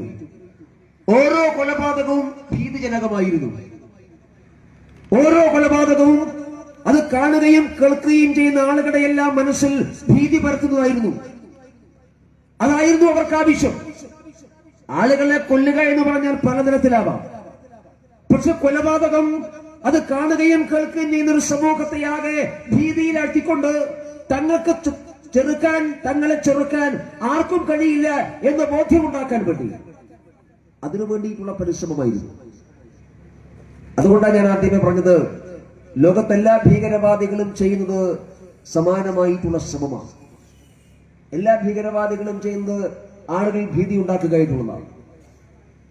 ഇപ്പൊ നോക്കൂ, നിങ്ങൾ പഹൽഗാമിൽ എന്തിനാണ് നിരപരാധികളായിട്ടുള്ള 26 പേരെ വെടിവെച്ച് കൊലപ്പെടുത്തിയത്? പേടിപ്പെടുത്താൻ വേണ്ടിയിട്ടായിരുന്നു, ഭീതി ഉണ്ടാക്കുക എന്നുള്ളതായിരുന്നു. അത് ലോകത്തിലെ എല്ലാ ഭീകരവാദ സംഘടനകളും ചെയ്യുന്ന കാര്യമാണ്. പോപ്പുലർ ഫ്രണ്ടും കൂട്ടരും വിചാരിച്ചത് അങ്ങനെ പേടിപ്പിച്ചാൽ, അങ്ങനെ ഭീതിയുടെ നെടിലാഴ്ത്തിയാൽ ഈ പ്രസ്ഥാനത്തെയും പ്രത്യയശാസ്ത്രത്തെയും ഇല്ലാതാക്കാൻ സാധിക്കുമെന്നുള്ള വിശ്വാസം അവർക്കുണ്ടായിരുന്നു. ആ വിശ്വാസമാണ് രഞ്ജിത് ശ്രീനിവാസന്റെയുടെ ഈ ക്രൂരമായിട്ടുള്ള കൊലപാതകത്തോടുകൂടി ഇല്ലാതായത്. പേടിപ്പിച്ചാൽ പേടിക്കുന്നവരല്ല ഈ രാജ്യത്തിലെ ദേശീയ പ്രസ്ഥാനത്തിലെ പ്രവർത്തകന്മാരെന്ന് അവർക്കെല്ലാവർക്കും ബോധ്യപ്പെടുത്തി കൊടുത്തിട്ടുള്ള ഒരു സംഭവം കൂടിയായിരുന്നു അത്. അങ്ങനെ നിങ്ങൾ പേടിച്ചാൽ പേടിക്കുന്നവരുണ്ടാകാം. പോപ്പുലർ ഫ്രണ്ടുകാരൻ പേടിപ്പിച്ചാൽ പേടിക്കുന്ന ആളുകൾ ഈ നാട്ടിലുണ്ട് എന്ന് നമുക്കറിയാം. ഒന്ന് ദേവർ നിങ്ങൾക്ക് വിധേയപ്പെടും, അല്ലെങ്കിൽ എല്ലാം ഒട്ടിച്ചു പോകും. ഇസ്ലാമിക മതഭീകരവാദ സംഘടനകൾ അങ്ങനെ ശ്രമിച്ചിട്ടുണ്ട്. പക്ഷേ അത്തരം പരിശ്രമങ്ങൾ മുമ്പിൽ തോറ്റുപോകുന്നവരല്ല ഈ രാജ്യത്തെ ദേശീയ പ്രസ്ഥാനത്തിന്റെ പ്രവർത്തകന്മാരെന്നുള്ളത് കേരളത്തിലെയും ആലപ്പുഴയിലെയും ഈ രാജ്യത്തിലെയും ജനങ്ങൾക്ക് ബോധ്യപ്പെടുത്തി കൊടുത്ത സംഭവമായിരുന്നു. എന്തൊക്കെയായിരുന്നു വീരവാദങ്ങൾ എന്ന് പറഞ്ഞത്? ആ സംഭവത്തിന് ശേഷം കേരളത്തിൽ അങ്ങോളം ഇങ്ങോളം പോപ്പുലർ ഫ്രണ്ടിന്റെ ആളുകൾ, SDPയുടെ ആളുകളൊക്കെ തെരുവിലിറങ്ങി പ്രതിഷേധം രേഖപ്പെടുത്തിയത് നാം കണ്ടിട്ടുള്ളതാണ്. പരസ്യമായിട്ടുള്ള വെല്ലുവിളിയായിരുന്നു. കേരളത്തിലെ RSSന്റെയും BJPയുടെയും നേതാക്കന്മാരുടെ പേരെടുത്തു പറഞ്ഞുകൊണ്ട് അവരെ എല്ലാവരെയും ഞങ്ങൾ മൂക്കിൽ വലിച്ചു കളയും എന്നൊക്കെ പറഞ്ഞിരുന്നു. ആലപ്പുഴയിലെ ഒരു കൊലപാതകത്തിന്റെ ഭീതിജനകമായിട്ടുള്ള ഒരു അന്തരീക്ഷം വിവരിച്ചുകൊണ്ട് എല്ലാവരെയും കാത്തിരിക്കുന്നത്, കേരളത്തിലെ RSSന്റെയും BJPയുടെയും ഹിന്ദുത്വ സംഘടനകളുടെയും എല്ലാ നേതാക്കന്മാരെയും കാത്തിരിക്കുന്നത് രഞ്ജിത് ശ്രീനിവാസന്റെ വിധിയാണ് എന്ന് പരസ്യമായി വെല്ലുവിളിച്ചുകൊണ്ട് ഈ നാട്ടിൽ തെരുവിൽ പ്രകടനം നടത്തിയിട്ടുള്ള ആളുകൾ അവരെല്ലാവരും ഇന്ന് എവിടെയാണെന്ന് നമുക്കറിയാം. കഴിഞ്ഞ 3 കൊല്ലമായി കേരളത്തിലെ പോപ്പുലർ ഫ്രണ്ടിന്റെ നേതാക്കന്മാരെല്ലാവരും കൽത്തുറുകിലാണ്. ഒരു കാര്യം ഞാൻ അവശേഷിക്കുന്ന ആളുകളെ ഓർപ്പെടുത്താൻ ആഗ്രഹിക്കുന്നു. പോകാതെ, ജയിലിലേക്ക് പോകാതെ ബാക്കി നിൽക്കുന്ന കുറെ ആളുകളുണ്ട് എന്ന് ഞങ്ങൾക്ക് നന്നായിട്ടറിയാം. അവരിപ്പോ പല രൂപത്തിൽ പുറത്തിറങ്ങിയിട്ടുണ്ട്. 4 വർഷം കഴിഞ്ഞപ്പോ അത്തരം ആളുകളൊക്കെ മറ്റു പല ദേശത്തിലും പുറത്തിറങ്ങിയിട്ടുണ്ട്. ഞങ്ങൾക്കറിയാം. നിങ്ങൾ മാറി നിൽക്കുന്ന വേഷം ഞങ്ങൾക്കറിയാത്തതല്ല. കേരളത്തെ തകർക്കാൻ ശ്രമിച്ചുകൊണ്ട്, ഈ രാജ്യത്തെ തകർക്കാൻ ശ്രമിച്ച് നിരപരാധികളെ കൊലപ്പെടുത്തി വിദേശ രാജ്യത്തിന്റെ ഫണ്ട് വാങ്ങി ഈ നാടിനെ ഒറ്റുകൊടുക്കാൻ വേണ്ടി പരിശ്രമിക്കുന്ന കുറെ ആളുകൾ ഇപ്പൊ ജയിലിലാണ്. അവരാരും ഈ ജന്മത്തിൽ ജയിൽ വിട്ട് പുറത്തു വരാൻ വേണ്ടി പോകുന്നില്ല എന്ന് നിങ്ങൾ എല്ലാവരും ഓർമ്മിക്കുന്നതാണ്. ഇനി ബാക്കിയുള്ള കുറെ ആളുകളുമുണ്ട്. അവരെ ഞങ്ങൾക്കറിയാം. അവരുടെയും വിധി മറ്റൊന്നല്ല. ബാക്കിയുള്ള ആളുകൾ കൂടി അതിവിദൂരമല്ലാത്ത ഭാവിയിൽ ഈ രാജ്യം തകർക്കാൻ ശ്രമിക്കുന്ന എല്ലാ രാജ്യദ്രോഹികളെയും കൽത്തുറുങ്ങിൽ അടക്കുന്നതിനെയും നിങ്ങളെയും കാത്തിരിക്കുന്നത് അതേ വിധി തന്നെയായിരിക്കുമെന്ന കാര്യത്തിൽ തർക്കമൊന്നുമില്ല. അതുകൊണ്ട് ഭയപ്പെടുത്താൻ നോക്കരുത്, പേടിപ്പിക്കാൻ നോക്കരുത്. പേടിച്ചാൽ പേടിച്ചു പോകുമെന്ന വിശ്വാസം നിങ്ങൾക്ക് ഉണ്ടാവരുത്. നിങ്ങൾ പ്രവർത്തിക്കുന്നത് ഈ രാജ്യത്തെ തകർക്കാൻ വേണ്ടിയിട്ടുള്ളതാണ് എന്ന് എല്ലാവർക്കും അറിയാം. അതിനായിരുന്നു നിങ്ങൾ പരിശ്രമിച്ചത്. നിങ്ങൾക്ക് കോടിക്കണക്കിന് രൂപയുടെ പണം വിദേശ രാജ്യത്ത് കിട്ടിയിട്ടുണ്ട്. ആ പണം ഉപയോഗിച്ചുകൊണ്ടാണ് ഈ രാജ്യം തകർക്കാൻ നിങ്ങൾ പരിശ്രമിച്ചിട്ടുള്ളത്. പോപ്പുലർ ഫ്രണ്ടിന്റെ ബാങ്ക് അക്കൗണ്ടുകൾ ഫ്രീസ് ചെയ്തപ്പോ കേരളത്തിലേക്ക് വന്നിട്ടുള്ള കോടിക്കണക്കിന് രൂപയുടെ ഞെട്ടിപ്പിക്കുന്ന കണക്കുകളൊക്കെ നമുക്ക് ബോധ്യമായിട്ടുള്ളതാണ്. അതെല്ലാം ഫ്രീസ് ചെയ്തപ്പോ അവരെല്ലാം ജയിലിലടച്ചപ്പോ ഇപ്പൊ അവർ പരിശ്രമിക്കുന്നത് അതേ ആളുകൾ മാരീച വേഷം കെട്ടി പുതിയ രീതിയിൽ ഈ കേരളത്തിൽ പ്രവർത്തിക്കാൻ നടക്കുകയാണ്. പോപ്പുലർ ഫ്രണ്ടുകാര് നിരോധിച്ച് അതിന്റെ കുറെ നേതാക്കന്മാർ ജയിലിലായപ്പോ അവശേഷിക്കുന്ന ചില ആളുകൾ SDPI എന്ന് പറഞ്ഞുകൊണ്ട് രംഗത്ത് വന്നിട്ടുണ്ട്. വലിയ വ്യത്യാസമൊന്നുമില്ല, ഞങ്ങൾക്കറിയാം. പോപ്പുലർ ഫ്രണ്ടിന്റെ നേതാക്കന്മാരും SDPI നേതാക്കന്മാരും തമ്മിൽ വലിയ വ്യത്യാസമൊന്നുമില്ല. പക്ഷെ നിങ്ങൾ തിരഞ്ഞെടുപ്പ് കമ്മീഷന്റെ അനുവാദമുള്ളത് കൊണ്ട് ഒരു രാഷ്ട്രീയ പാർട്ടി ഉണ്ടാക്കി ആ രാഷ്ട്രീയത്തിന്റെ മേലുവിലാസം ഉപയോഗിച്ചുകൊണ്ട് കേരളത്തിൽ പ്രവർത്തിക്കുന്നത് ഞങ്ങൾക്ക് നന്നായിട്ട് അറിയാം. SDPIയുടെ സ്നേഹിതന്മാരോട് ഞങ്ങൾ പറയുന്നത് ഞങ്ങളത് കാണുന്നില്ല എന്നൊന്നും നിങ്ങൾ വിചാരിക്കരുത്. ഈ രാജ്യം ഭരിക്കുന്ന ഗവൺമെന്റ് അത് കാണുന്നില്ല എന്ന് SDPI നേതാക്കന്മാർ വിചാരിക്കണ്ട. ഞങ്ങൾ ഈ രാജ്യം ഭരിക്കുന്ന ഗവൺമെന്റ് അത് കാണുന്നുണ്ട്. പോപ്പുലർ ഫ്രണ്ടിനെ നിരോധിക്കുമെന്ന് നിങ്ങളാരും വിചാരിച്ചിട്ടില്ലല്ലോ.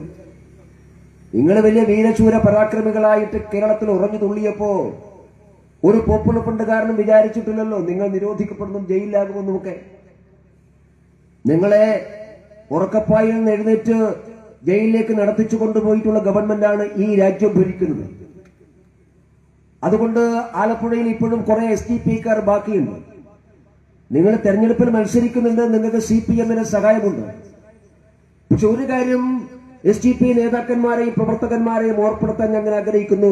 ഏത് ദേവേന്ദ്രന്റെ സഹായം നിങ്ങൾക്ക് കിട്ടിയാലും ശരി, ഈ രാജ്യത്തെ ഒറ്റുകൊടുക്കാൻ നിങ്ങൾ തയ്യാറായാൽ, അമ്പറ്റ കൊമ്പനായാലും ശരി, നിങ്ങളെ പൂട്ടാൻ സാധിക്കുന്ന ഒരു ഗവൺമെന്റ് ഈ രാജ്യം ഭരിക്കുന്നുണ്ട്. അത് നിങ്ങൾക്ക് ഓർമ്മയുണ്ടാവാം. നിങ്ങളെ ഇപ്പോൾ CPM-കാരെ നന്നായി സഹായിക്കുന്നുണ്ടെന്ന് ഞങ്ങൾക്കറിയാം.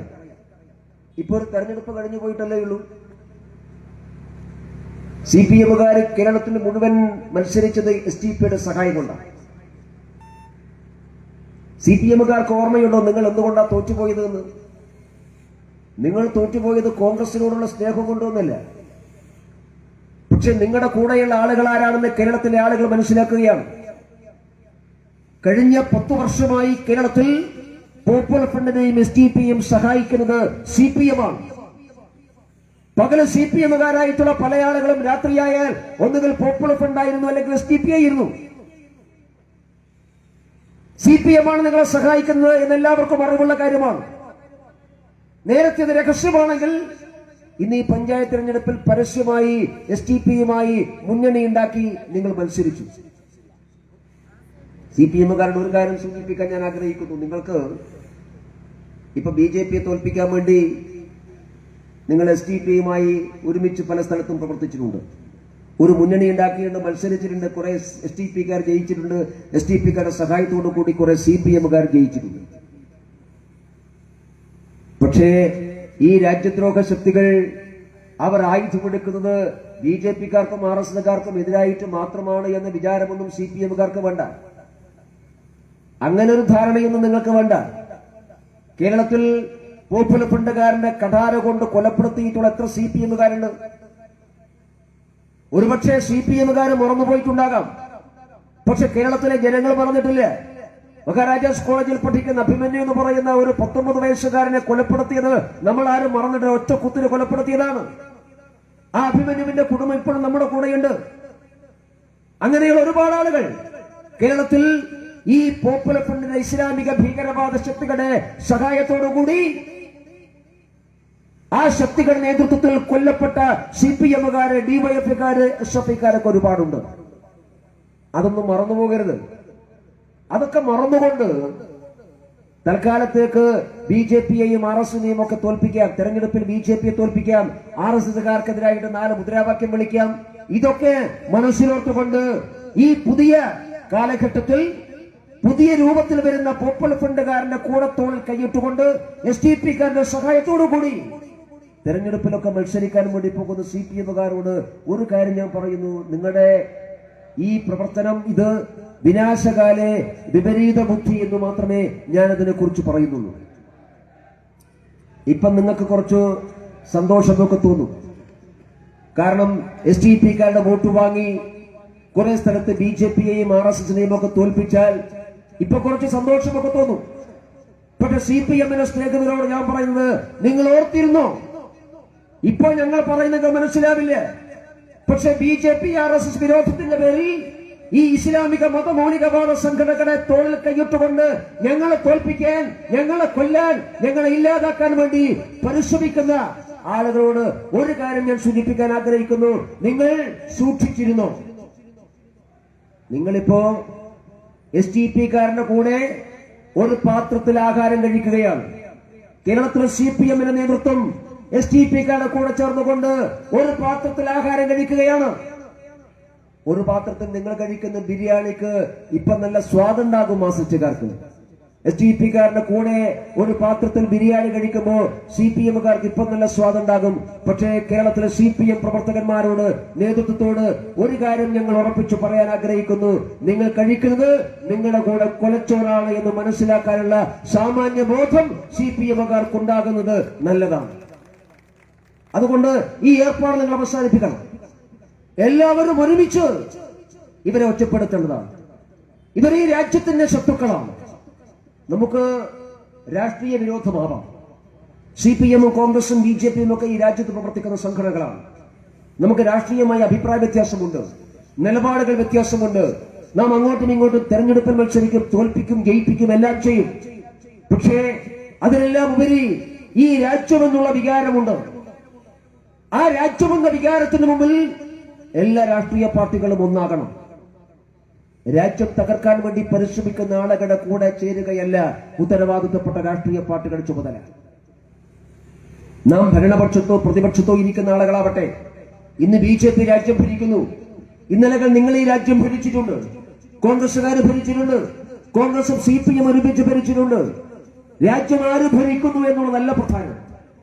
ആര് രാജ്യം ഭരിച്ചാലും നാം ഭരണപക്ഷത്തോ പ്രതിപക്ഷത്തോ ആയാലും ഈ രാജ്യം തകർക്കാൻ വേണ്ടി പരിശ്രമിക്കുന്ന രാജ്യദ്രോഹ ശക്തികൾക്കെതിരായി വിട്ടുവീഴ്ചയില്ലാത്ത നിലപാട് സ്വീകരിക്കുക എന്നുള്ളതാണ് ഉത്തരവാദിത്ത ബോധമുള്ള രാഷ്ട്രീയ പാർട്ടിയുടെ ചുമതല.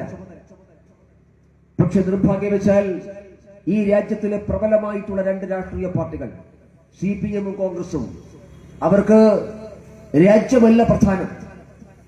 രാജ്യം തകർന്നാലും കുഴപ്പമില്ല, രാജ്യത്തെ ഒത്തുകൊടുക്കുന്ന ആളുകളെ സഹായിച്ചാലും കുഴപ്പമില്ല. രാജ്യം ഭരിക്കുന്ന ഗവൺമെന്റിനെ അപകീർത്തിപ്പെടുത്തണം, നരേന്ദ്രമോദി അപകീർത്തിപ്പെടുത്തണം, രാജ്യത്തിലെ ഭരണകൂടത്തെ അപകീർത്തിപ്പെടുത്തണം, ആ ഗവൺമെന്റിനെ അട്ടിമറിക്കാൻ ശ്രമിക്കണം, ആ ഗവൺമെന്റിനെതിരായി അപവാദ പ്രചരണങ്ങൾ നടത്തണം. അതിനുവേണ്ടി രാജ്യത്തെ ഒറ്റുകൊടുക്കുന്നവരെ സഹായിച്ചാൽ പോലും ഒരു പ്രയാസമില്ല, ബുദ്ധിമുട്ടുമില്ല എന്ന നിലപാടിലേക്ക് ഈ രാജ്യത്തിലെ കോൺഗ്രസും CPM എത്തുകയാണ്. നിങ്ങൾ ആലോചിച്ച് നോക്ക്, എന്തൊരു പരിതാപകരമായിട്ടുള്ള അവസ്ഥയാണ് പ്രിയപ്പെട്ടവരെ. ഈ രാജ്യത്ത് ഒരുപാട് വർഷക്കാലം പ്രതിപക്ഷത്തിരുന്ന പാർട്ടിയാണ് ഭാരതീയ ജനതാ പാർട്ടി. കോൺഗ്രസുമായി എത്രയോ കാലം മുഖാമുഖം മത്സരിച്ച പാർട്ടിയാണ്. പക്ഷെ ഒരു ഘട്ടത്തിൽ പോലും ഈ രാജ്യം തകർക്കാൻ വേണ്ടി ശ്രമിക്കുന്ന സംഘടന കൂടുന്നതുകൊണ്ട് കോൺഗ്രസ് എതിർക്കാൻ ഭാരതീയ ജനതാ പാർട്ടി തയ്യാറായിട്ടില്ല. അതിന് ഉത്തരവാദപ്പെട്ട രാഷ്ട്രീയ പാർട്ടി ചെയ്യേണ്ടതാണ്.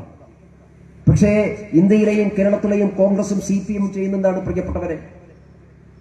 നിങ്ങൾ നോക്ക്, ഇപ്പൊ ഈ തദ്ദേശ ഭരണ സ്ഥാപനങ്ങളിലേക്കുള്ള തെരഞ്ഞെടുപ്പ് കഴിഞ്ഞപ്പോ കേരളത്തിൽ മുസ്ലിം സാമുദായിക രാഷ്ട്രീയത്തിന് മുമ്പിൽ മുട്ടുപടക്കുകയാണ് കോൺഗ്രസും CPM. ഞാൻ മുസ്ലിം സമൂഹത്തിനെതിരായിട്ടല്ല പറയുന്നത്. മുസ്ലിം സാമുദായികത എന്ന് പറഞ്ഞാൽ തീവ്ര ഇസ്ലാമിക വിശ്വാസത്തിൽ പെടുത്തുന്ന, മതമൗലികവാദികളായിട്ടുള്ള ആളുകൾ, ആ മതമൗലികവാദികളായിട്ടുള്ള രാജ്യദ്രോഹ പ്രവർത്തനത്തിന് നേതൃത്വം കൊടുക്കുന്ന ആളുകളുമായി സഹകരിക്കുന്ന സംഘടനകൾ, ആ സംഘടനകളുമായിട്ട് കൂട്ടുചേരാൻ കേരളത്തിലെ കോൺഗ്രസിനും CPM-നും മടിയുണ്ടോ? CPM SDPയുമായിട്ടുള്ള ബന്ധത്തെക്കുറിച്ച് ഞാൻ നേരത്തെ പറഞ്ഞു. CPM SDPയുമായിട്ടാണ് ബന്ധമെങ്കിൽ കോൺഗ്രസുകാര് ബന്ധമുണ്ടാക്കുന്നത് ജമായത്തെ ഇസ്ലാമിയുമായിട്ടാണ്. ഞാൻ ചോദിക്കട്ടെ കോൺഗ്രസുകാരോട്, നിങ്ങൾക്ക് എങ്ങനെയാണ് ജമായത്തെ ഇസ്ലാമിയുമായി ഒരു സഖ്യത്തിൽ ഏർപ്പെടാൻ സാധിക്കുക? ജമായത്ത് ഇസ്ലാമി ഈ രാജ്യത്ത് നിരോധിക്കപ്പെട്ട സംഘടനയല്ലേ? 2 പ്രാവശ്യം ഈ രാജ്യത്ത് കോൺഗ്രസ് ഗവൺമെന്റ് നിരോധിച്ച സംഘടനയാണ് ജമായത്ത് ഇസ്ലാമി. എന്തിനു വേണ്ടിയാണ് നിരോധിച്ചത്? ഈ രാജ്യം തകർക്കാൻ വേണ്ടി പരിശ്രമിക്കുന്ന, രാജ്യത്തെ ഒറ്റുകൊടുക്കാൻ ശ്രമിക്കുന്ന, രാജ്യത്തൊരു ഇസ്ലാമിക ഭരണക്രമം ഉണ്ടാകണം എന്ന നിലപാട് സ്വീകരിക്കുന്ന സംഘടനയല്ലേ ജമായത്ത് ഇസ്ലാമി? മൗദൂദിയുടെ ആശയം എന്ന് പറഞ്ഞാൽ ലോകമാസകലം ഇസ്ലാമിക ഭരണക്രമം ഉണ്ടാക്കുക എന്നുള്ളതാണ് മൗദൂദിയുടെ ആശയം. ആ ആശയത്തിന്റെ ഈ രാജ്യത്തെ ആളുകളാണ് ജമായത്തെ ഇസ്ലാമി. ആ ജമായത്തെ ഇസ്ലാമി ആണ് ഇപ്പോൾ ഏറ്റവും ഒടുവിൽ നമ്മുടെ ഡൽഹിയിലെ ചെങ്കോട്ടയിൽ ചാവേർ ആക്രമണം ഉണ്ടായപ്പോ ആ ചാവേർ ആക്രമണത്തിന്റെ പിതൃത്വം ഏറ്റെടുത്തത് അന്താരാഷ്ട്ര നിലവാരത്തിൽ പ്രവർത്തിക്കുന്ന ജമായത്തിൽ എന്ന് പറയുന്ന സംഘടനയാണ്. ആ സംഘടനയുടെ ഈ രാജ്യത്തെ ആളുകളാണ് ജമായത്ത് ഇസ്ലാമി. അതുകൊണ്ട് ഞാൻ കോൺഗ്രസിനോട് ചോദിക്കുന്നത്, എങ്ങനെയാണ് ആ ജമായത്ത് ഇസ്ലാമി എന്ന് പറയുന്ന സംഘടനയുമായി കോൺഗ്രസിന് UDF-ന് ബന്ധമുണ്ടാക്കാൻ സാധിക്കുക? ജമായത്ത് ഇസ്ലാമിയുമായി കോൺഗ്രസിനെ കൂട്ടിക്കെട്ടിയിട്ടുള്ളത് മുസ്ലിം ലീഗാണ്. മുസ്ലിം ലീഗിന്റെ കാർമ്മികത്വത്തിൽ ഈ രാജ്യത്തെ തകർക്കാൻ ശ്രമിക്കുന്ന, രാജ്യത്ത് ഇസ്ലാമിക ഭരണക്രമം ഉണ്ടാക്കാൻ വേണ്ടി ശ്രമിക്കുന്ന ജമായത്ത് ഇസ്ലാമിയെ കൂട്ടുകിട്ടാൻ കോൺഗ്രസുകാർക്ക് ഒരു മടിയുമില്ല, ഒരു മറയുമില്ല. കോൺഗ്രസുകാരൊന്ന് ആലോചിച്ച് നോക്കും, നിങ്ങളൊരു ദേശീയ പ്രസ്ഥാനമല്ലേ? ആ ദേശീയ പ്രസ്ഥാനത്തിന് എങ്ങനെയാണ് ജമായത്ത് ഇസ്ലാമി പോലെയുള്ള ഒരു സംഘടനയെ കൂട്ടിച്ചേരാൻ സാധിക്കുക? കോൺഗ്രസിന്റെ നേതാക്കന്മാർക്ക് എങ്ങനെയാണ് ഇതിനെ ഉൾക്കൊള്ളാൻ വേണ്ടി സാധിക്കുക? പുതിയ കാല കോൺഗ്രസുകാർക്ക് ഒരു പക്ഷേ കഴിയുമായിരിക്കും. കാരണം പുതിയ കാല കോൺഗ്രസ് എന്ന് പറഞ്ഞാൽ അത് ഇന്ത്യൻ നാഷണൽ കോൺഗ്രസ് അല്ല, അത് ഈ രാജ്യത്തിലെ പാരമ്പര്യമുള്ള കോൺഗ്രസ് അല്ല. കേരളത്തിലെ കോൺഗ്രസ് എന്ന് പറഞ്ഞാൽ ലീഗ് വിഴുങ്ങിയ കോൺഗ്രസാണ്. കേരളത്തിലെ കോൺഗ്രസ്, കേരളത്തിലെ UDF കോൺഗ്രസ് എന്ന് പറഞ്ഞാൽ മുസ്ലിം ലീഗിന്റെ അപ്രമാദിത്വത്തിന് മുമ്പിൽ മുട്ടുമടക്കുന്ന കോൺഗ്രസാണ്.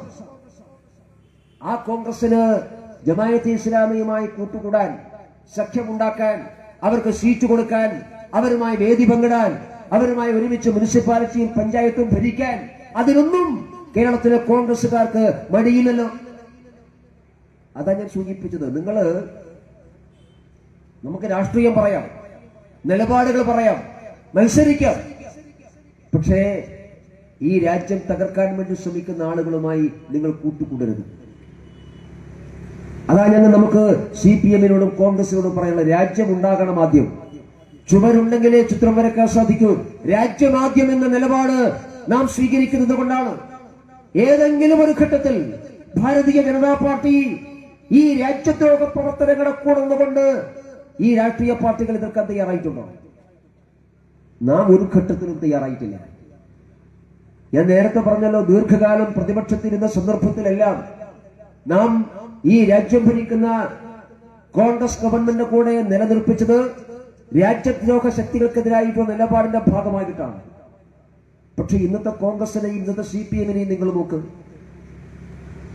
നമ്മുടെ രാജ്യം ഒരു ഭീഷണിയെ നേരിടുമ്പോ, ഒരു വെല്ലുവിളിയെ നേരിടുമ്പോ, ആ വെല്ലുവിളിയെയും ഭീഷണിയെയും രാജ്യം ഭരിക്കുന്ന ഗവൺമെന്റിനോട് കൂടുന്നുകൊണ്ട് ഒരുമിച്ച് ചെറുക്കാൻ ബാധ്യതയുള്ള പാർട്ടികളാണിവർ. ആ പാർട്ടികൾ എവിടെയാണ് നിലപാട് സ്വീകരിച്ചത്? ഇപ്പൊ ഞാൻ നേരത്തെ പറഞ്ഞ പഹൽഗാമിൽ 26 പേർ കൊല്ലപ്പെട്ടു. ആ കൊലപാതകമുണ്ടായപ്പോ ലോകം ഒന്നാകെ നമ്മുടെ രാജ്യത്ത് കൂടെ നിന്നു. ലോകത്തിലെ എല്ലാ രാജ്യങ്ങളും ഭാരതത്തോടൊപ്പമായിരുന്നു. അത് മുസ്ലിം രാജ്യങ്ങളാവട്ടെ, പാശ്ചാത്യ രാജ്യങ്ങളാവട്ടെ, പൗരസ്ത്യ രാജ്യങ്ങളാവട്ടെ, ഈ ലോകത്തിൽ പാകിസ്ഥാൻ ഒഴികെയുള്ള, ചൈന ഒഴികെയുള്ള എല്ലാ രാജ്യങ്ങളും, ചെറുതും വലുതുമായിട്ടുള്ള രാജ്യങ്ങൾ ഭാരതത്തോട് ഐക്യദാർഢ്യം പ്രകടിപ്പിച്ചു. പാകിസ്ഥാൻ കാണിച്ച ഈ ക്രൂരത, മനുഷ്യത്വരഹിതമായിട്ടുള്ള പ്രവർത്തനം, നിരപരാധികളെ കൊന്നൊടുക്കുന്ന ഈ ലോകത്തിൽ ഭീകരവാദത്തെ കയറ്റിയയക്കുന്ന പാകിസ്ഥാനെതിരായിട്ടുള്ള നിലപാടായിരുന്നു ലോകം ഒന്നാകെ സ്വീകരിച്ചത്. ആ കൊലപാതകത്തിന് മറുപടി കൊടുക്കുമെന്ന് നാം പറഞ്ഞു. നാം മറുപടി കൊടുത്തു. ലോകം അമ്പരന്ന് പോയിട്ടുള്ള മറുപടിയാണ്. പാകിസ്ഥാനിൽ ഒരു സിവിലിയൻ പോലും കൊല്ലപ്പെടാതെ, ഒരു സാധാരണ പൗരൻ പോലും കൊല്ലപ്പെടാതെ പാക് ഭീകരവാദ കേന്ദ്രങ്ങൾ തെരഞ്ഞുപിടിച്ച് ആ ഭീകരവാദ കേന്ദ്രങ്ങൾ ആക്രമിച്ച് ഭീകരവാദികളെ കൊലപ്പെടുത്താൻ നമുക്ക് സാധിച്ചു. ഈ രാജ്യത്തിന്റെ വ്യോമസേനയുടെ കരുത്തുകണ്ട് ലോകം അമ്പരന്ന് പോയിട്ടുണ്ട്. ലോകം മുഴുവൻ എഴുന്നേറ്റ് നരേന്ദ്രമോദിക്ക് സല്യൂട്ട് അടിച്ചിട്ടുണ്ട്. ഇത് ചെയ്യാൻ ഈ ലോകത്തിൽ ഈ രാജ്യത്തിന് മാത്രമേ സാധിക്കുകയുള്ളൂ എന്ന് എല്ലാവരും പറഞ്ഞിട്ടുണ്ട്. വേൾഡ് ട്രേഡ് സെന്റർ ആക്രമിച്ച ഭീകരവാദികളെ കണ്ടെത്തി കൊലപ്പെടുത്താൻ അമേരിക്കക്ക് 3-4 കൊല്ലക്കാലം കാത്തിരിക്കേണ്ടി വന്നു. അമേരിക്ക എന്ന വലിയ സൈനിക ശക്തിയാണ്. ലോകം മുഴുവൻ ചാരക്കണ്ണുകൾ വെച്ച് കാത്തിരിക്കുന്ന ആളുകളാണ്. ആ അമേരിക്കക്ക് ട്രേഡ് സെന്റർ ആക്രമിച്ച ഭീകരവാദികളുടെ ഒളിത്താവളം കണ്ടെത്തി അവരെ കൊലപ്പെടുത്താൻ 3-4 കൊല്ലക്കാലം കാത്തിരിക്കേണ്ടി വന്നു. പക്ഷെ പ്രിയപ്പെട്ടവരെ, ഈ രാജ്യത്തെ 26 നിരപരാധികളെ കൊലപ്പെടുത്തിയ ഭീകരവാദികളെ മുച്ചുകൂടും ഇല്ലാതാക്കാൻ ഇന്ത്യ രാജ്യത്തിന് 14 ദിവസത്തെ കാത്തിരിപ്പ് മാത്രമേ വേണ്ടി വന്നു എന്നുള്ളത് ലോകം അത്ഭുതത്തോടുകൂടി മാത്രം കണ്ട കാര്യമാണ്. ആ സംഭവം ഉണ്ടായപ്പോ ഈ രാജ്യത്തിലെ വ്യോമസേനയുടെ കരുത്ത് ലോകം തിരിച്ചറിഞ്ഞു. ഭീകരവാദികളോട് ശ്രദ്ധയില്ലാത്ത നിലപാട് സ്വീകരിക്കുന്ന ഒരു രാജ്യത്തെ കുറിച്ച്, ആ രാജ്യത്തിന്റെ ഭരണ നേതൃത്വത്തെ കുറിച്ച് ലോകം തിരിച്ചറിഞ്ഞു. ലോകമാസകലം നമ്മുടെ കൂടെ നിന്നു. പക്ഷെ നിർഭാഗ്യവശാൽ ലോകം നരേന്ദ്രമോദിയോടൊപ്പം ഇന്ത്യയോടൊപ്പം നിന്നു. പക്ഷെ ഇന്ത്യയിലെ 2 പ്രധാനപ്പെട്ട പാർട്ടികൾ എവിടെയായിരുന്നു? കോൺഗ്രസും CPM എവിടെയായിരുന്നു? അവരാരോടൊപ്പമായിരുന്നു? അവർ ഇന്ത്യയോടൊപ്പമായിരുന്നോ? ഈ രാജ്യത്തോടൊപ്പമായിരുന്നോ? ഈ രാജ്യത്തിലെ സൈന്യത്തോടൊപ്പമായിരുന്നോ? അവർ നിലപാട് സ്വീകരിച്ചത് പാകിസ്ഥാന് വേണ്ടിയിട്ടായിരുന്നു. അവരുടെ നിലപാട് പാകിസ്ഥാനോടൊപ്പമായിരുന്നു. ഓപ്പറേഷൻ സിന്ദൂർ ഉണ്ടായപ്പോ പാകിസ്ഥാന്റെ പരാജയം ലോകം എല്ലാവരും അംഗീകരിച്ചു. പാകിസ്ഥാനിലെ ഭീകരവാദ ക്യാമ്പുകൾ ഒന്നാകെ ഇല്ലാതായി എന്ന് ലോകം സമ്മതിച്ചു. സമ്മതിക്കാത്ത 2 വ്യക്തികളെ ഉണ്ടായിരുന്നുള്ളൂ. ഒന്ന് പാകിസ്ഥാന്റെ പ്രസിഡന്റ്, അദ്ദേഹം അത് സമ്മതിച്ചില്ല. രണ്ടാമത്തെ വ്യക്തി ആരാ? രണ്ടാമത്തെ വ്യക്തി നമ്മുടെ രാജ്യത്തിന്റെ പ്രതിപക്ഷ നേതാവ് രാഹുൽ ഗാന്ധി, അദ്ദേഹവും സമ്മതിച്ചിട്ടില്ല. ബാക്കി എല്ലാവരും സമ്മതിച്ചു. ഞാൻ ആലപ്പുഴയിലെ കോൺഗ്രസുകാരോട് ചോദിക്കുന്നത്, എങ്ങനെയാണ് ഈ രാജ്യത്തിലെ പ്രതിപക്ഷ നേതാവിന്, കോൺഗ്രസ് നേതാവിന് പാകിസ്ഥാന് വേണ്ടി സംസാരിക്കാൻ സാധിക്കുക? പാക് പാർലമെന്റിൽ അവിടുത്തെ ഭരണകൂടം ഒറ്റപ്പെട്ടു പോയപ്പോ ആ ഭരണകൂടത്തിന് വേണ്ടി പാക് പാർലമെന്റിൽ അവർ സംസാരിച്ചവർ, അവർ കോട്ട് ചെയ്തത്, അവർ പറഞ്ഞത് ഇന്ത്യയിലെ പ്രതിപക്ഷ നേതാവിന്റെ വാക്കുകളാണ്. രാഹുൽ ഗാന്ധിയുടെ വാക്കുകളാണ് പാക് പാർലമെന്റിൽ മുഴങ്ങിയത്.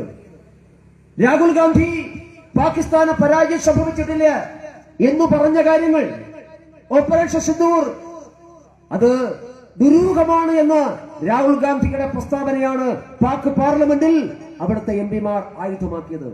എങ്ങനെയാണ് കോൺഗ്രസ് നിങ്ങൾക്കിത് സാധിക്കുക? ആലോചിച്ച് നോക്കൂ നിങ്ങൾ.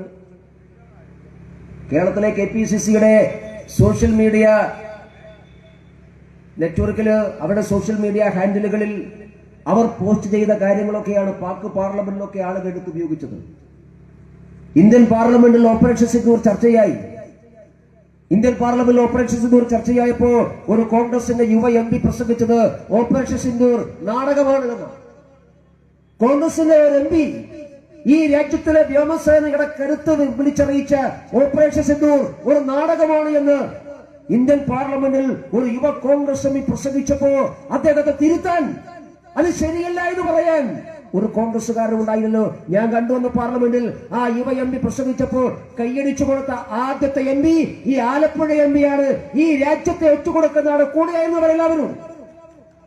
ഒരാളും തിരുത്തിയില്ലല്ലോ. എങ്ങനെയാണ് കോൺഗ്രസ് നിങ്ങളെ ഞങ്ങൾ വിശ്വസിക്കുക? ഈ രാജ്യം, ഇന്ത്യയും പാകിസ്ഥാനും യുദ്ധമുണ്ടായാൽ, ഈ രാജ്യം ശത്രുരാജ്യങ്ങൾ തകർക്കാൻ വേണ്ടി ശ്രമിക്കുമ്പോൾ നിങ്ങൾ എവിടെയായിരിക്കും? എങ്ങനെ വിശ്വസിക്കും? നിങ്ങളുടെ നിലപാട് പാകിസ്ഥാന് കൂടിയായിരുന്നു. അതാ ഞാൻ ചോദിക്കുന്നത്. കോൺഗ്രസിന് BJP-യുടെ വിരോധമുണ്ടാകാം, കോൺഗ്രസിന് നരേന്ദ്രമോദി ഗവൺമെന്റിനോട് വിരോധമുണ്ടാകാം. ഈ സർക്കാരിനെ അട്ടിമറിക്കാൻ നിങ്ങൾ പരിശ്രമിക്കുന്നിടാം. അത് നിങ്ങളുടെ രാഷ്ട്രീയം, നിങ്ങൾ ശ്രമിച്ചോളൂ.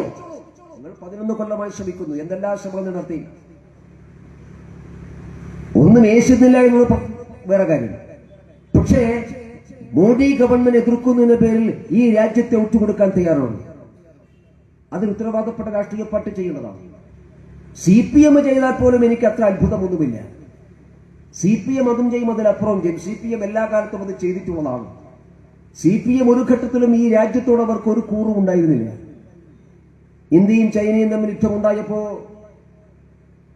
ആ പ്രദേശത്തിന് വേണ്ടി നമ്മുടെ പ്രദേശം ചൈന പിടിച്ചടക്കിയല്ലോ.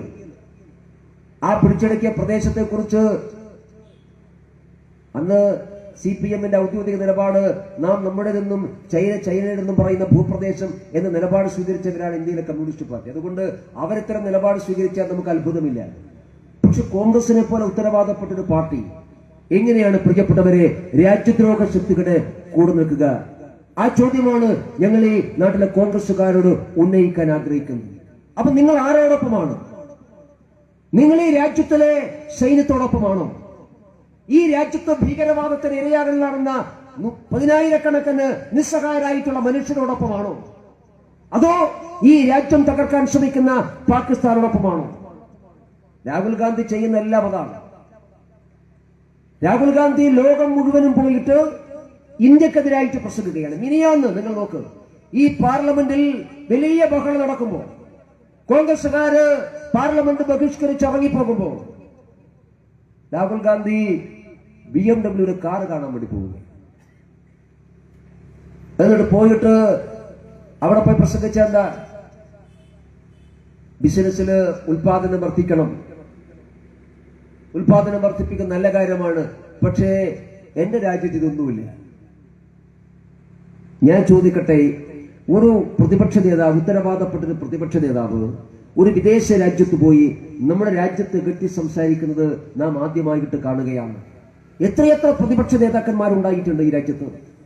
നിങ്ങൾക്ക് ഏതെങ്കിലും ഒരു പ്രതിപക്ഷ നേതാവിനെ കോൺഗ്രസ് ചൂണ്ടിക്കാണിക്കാൻ സാധിക്കുമോ? ഇന്ത്യൻ പാർലമെന്റ് ചരിത്രത്തിലെ ഏതെങ്കിലും ഒരു പ്രതിപക്ഷ നേതാവ് വിദേശ രാജ്യത്ത് പോയി ഈ രാജ്യത്തെ കെട്ടി സംസാരിക്കുന്നത് നിങ്ങൾ കേട്ടിട്ടുണ്ടോ? ഒന്നാമത് രാഹുൽ ഗാന്ധിക്ക് വിവരമില്ല.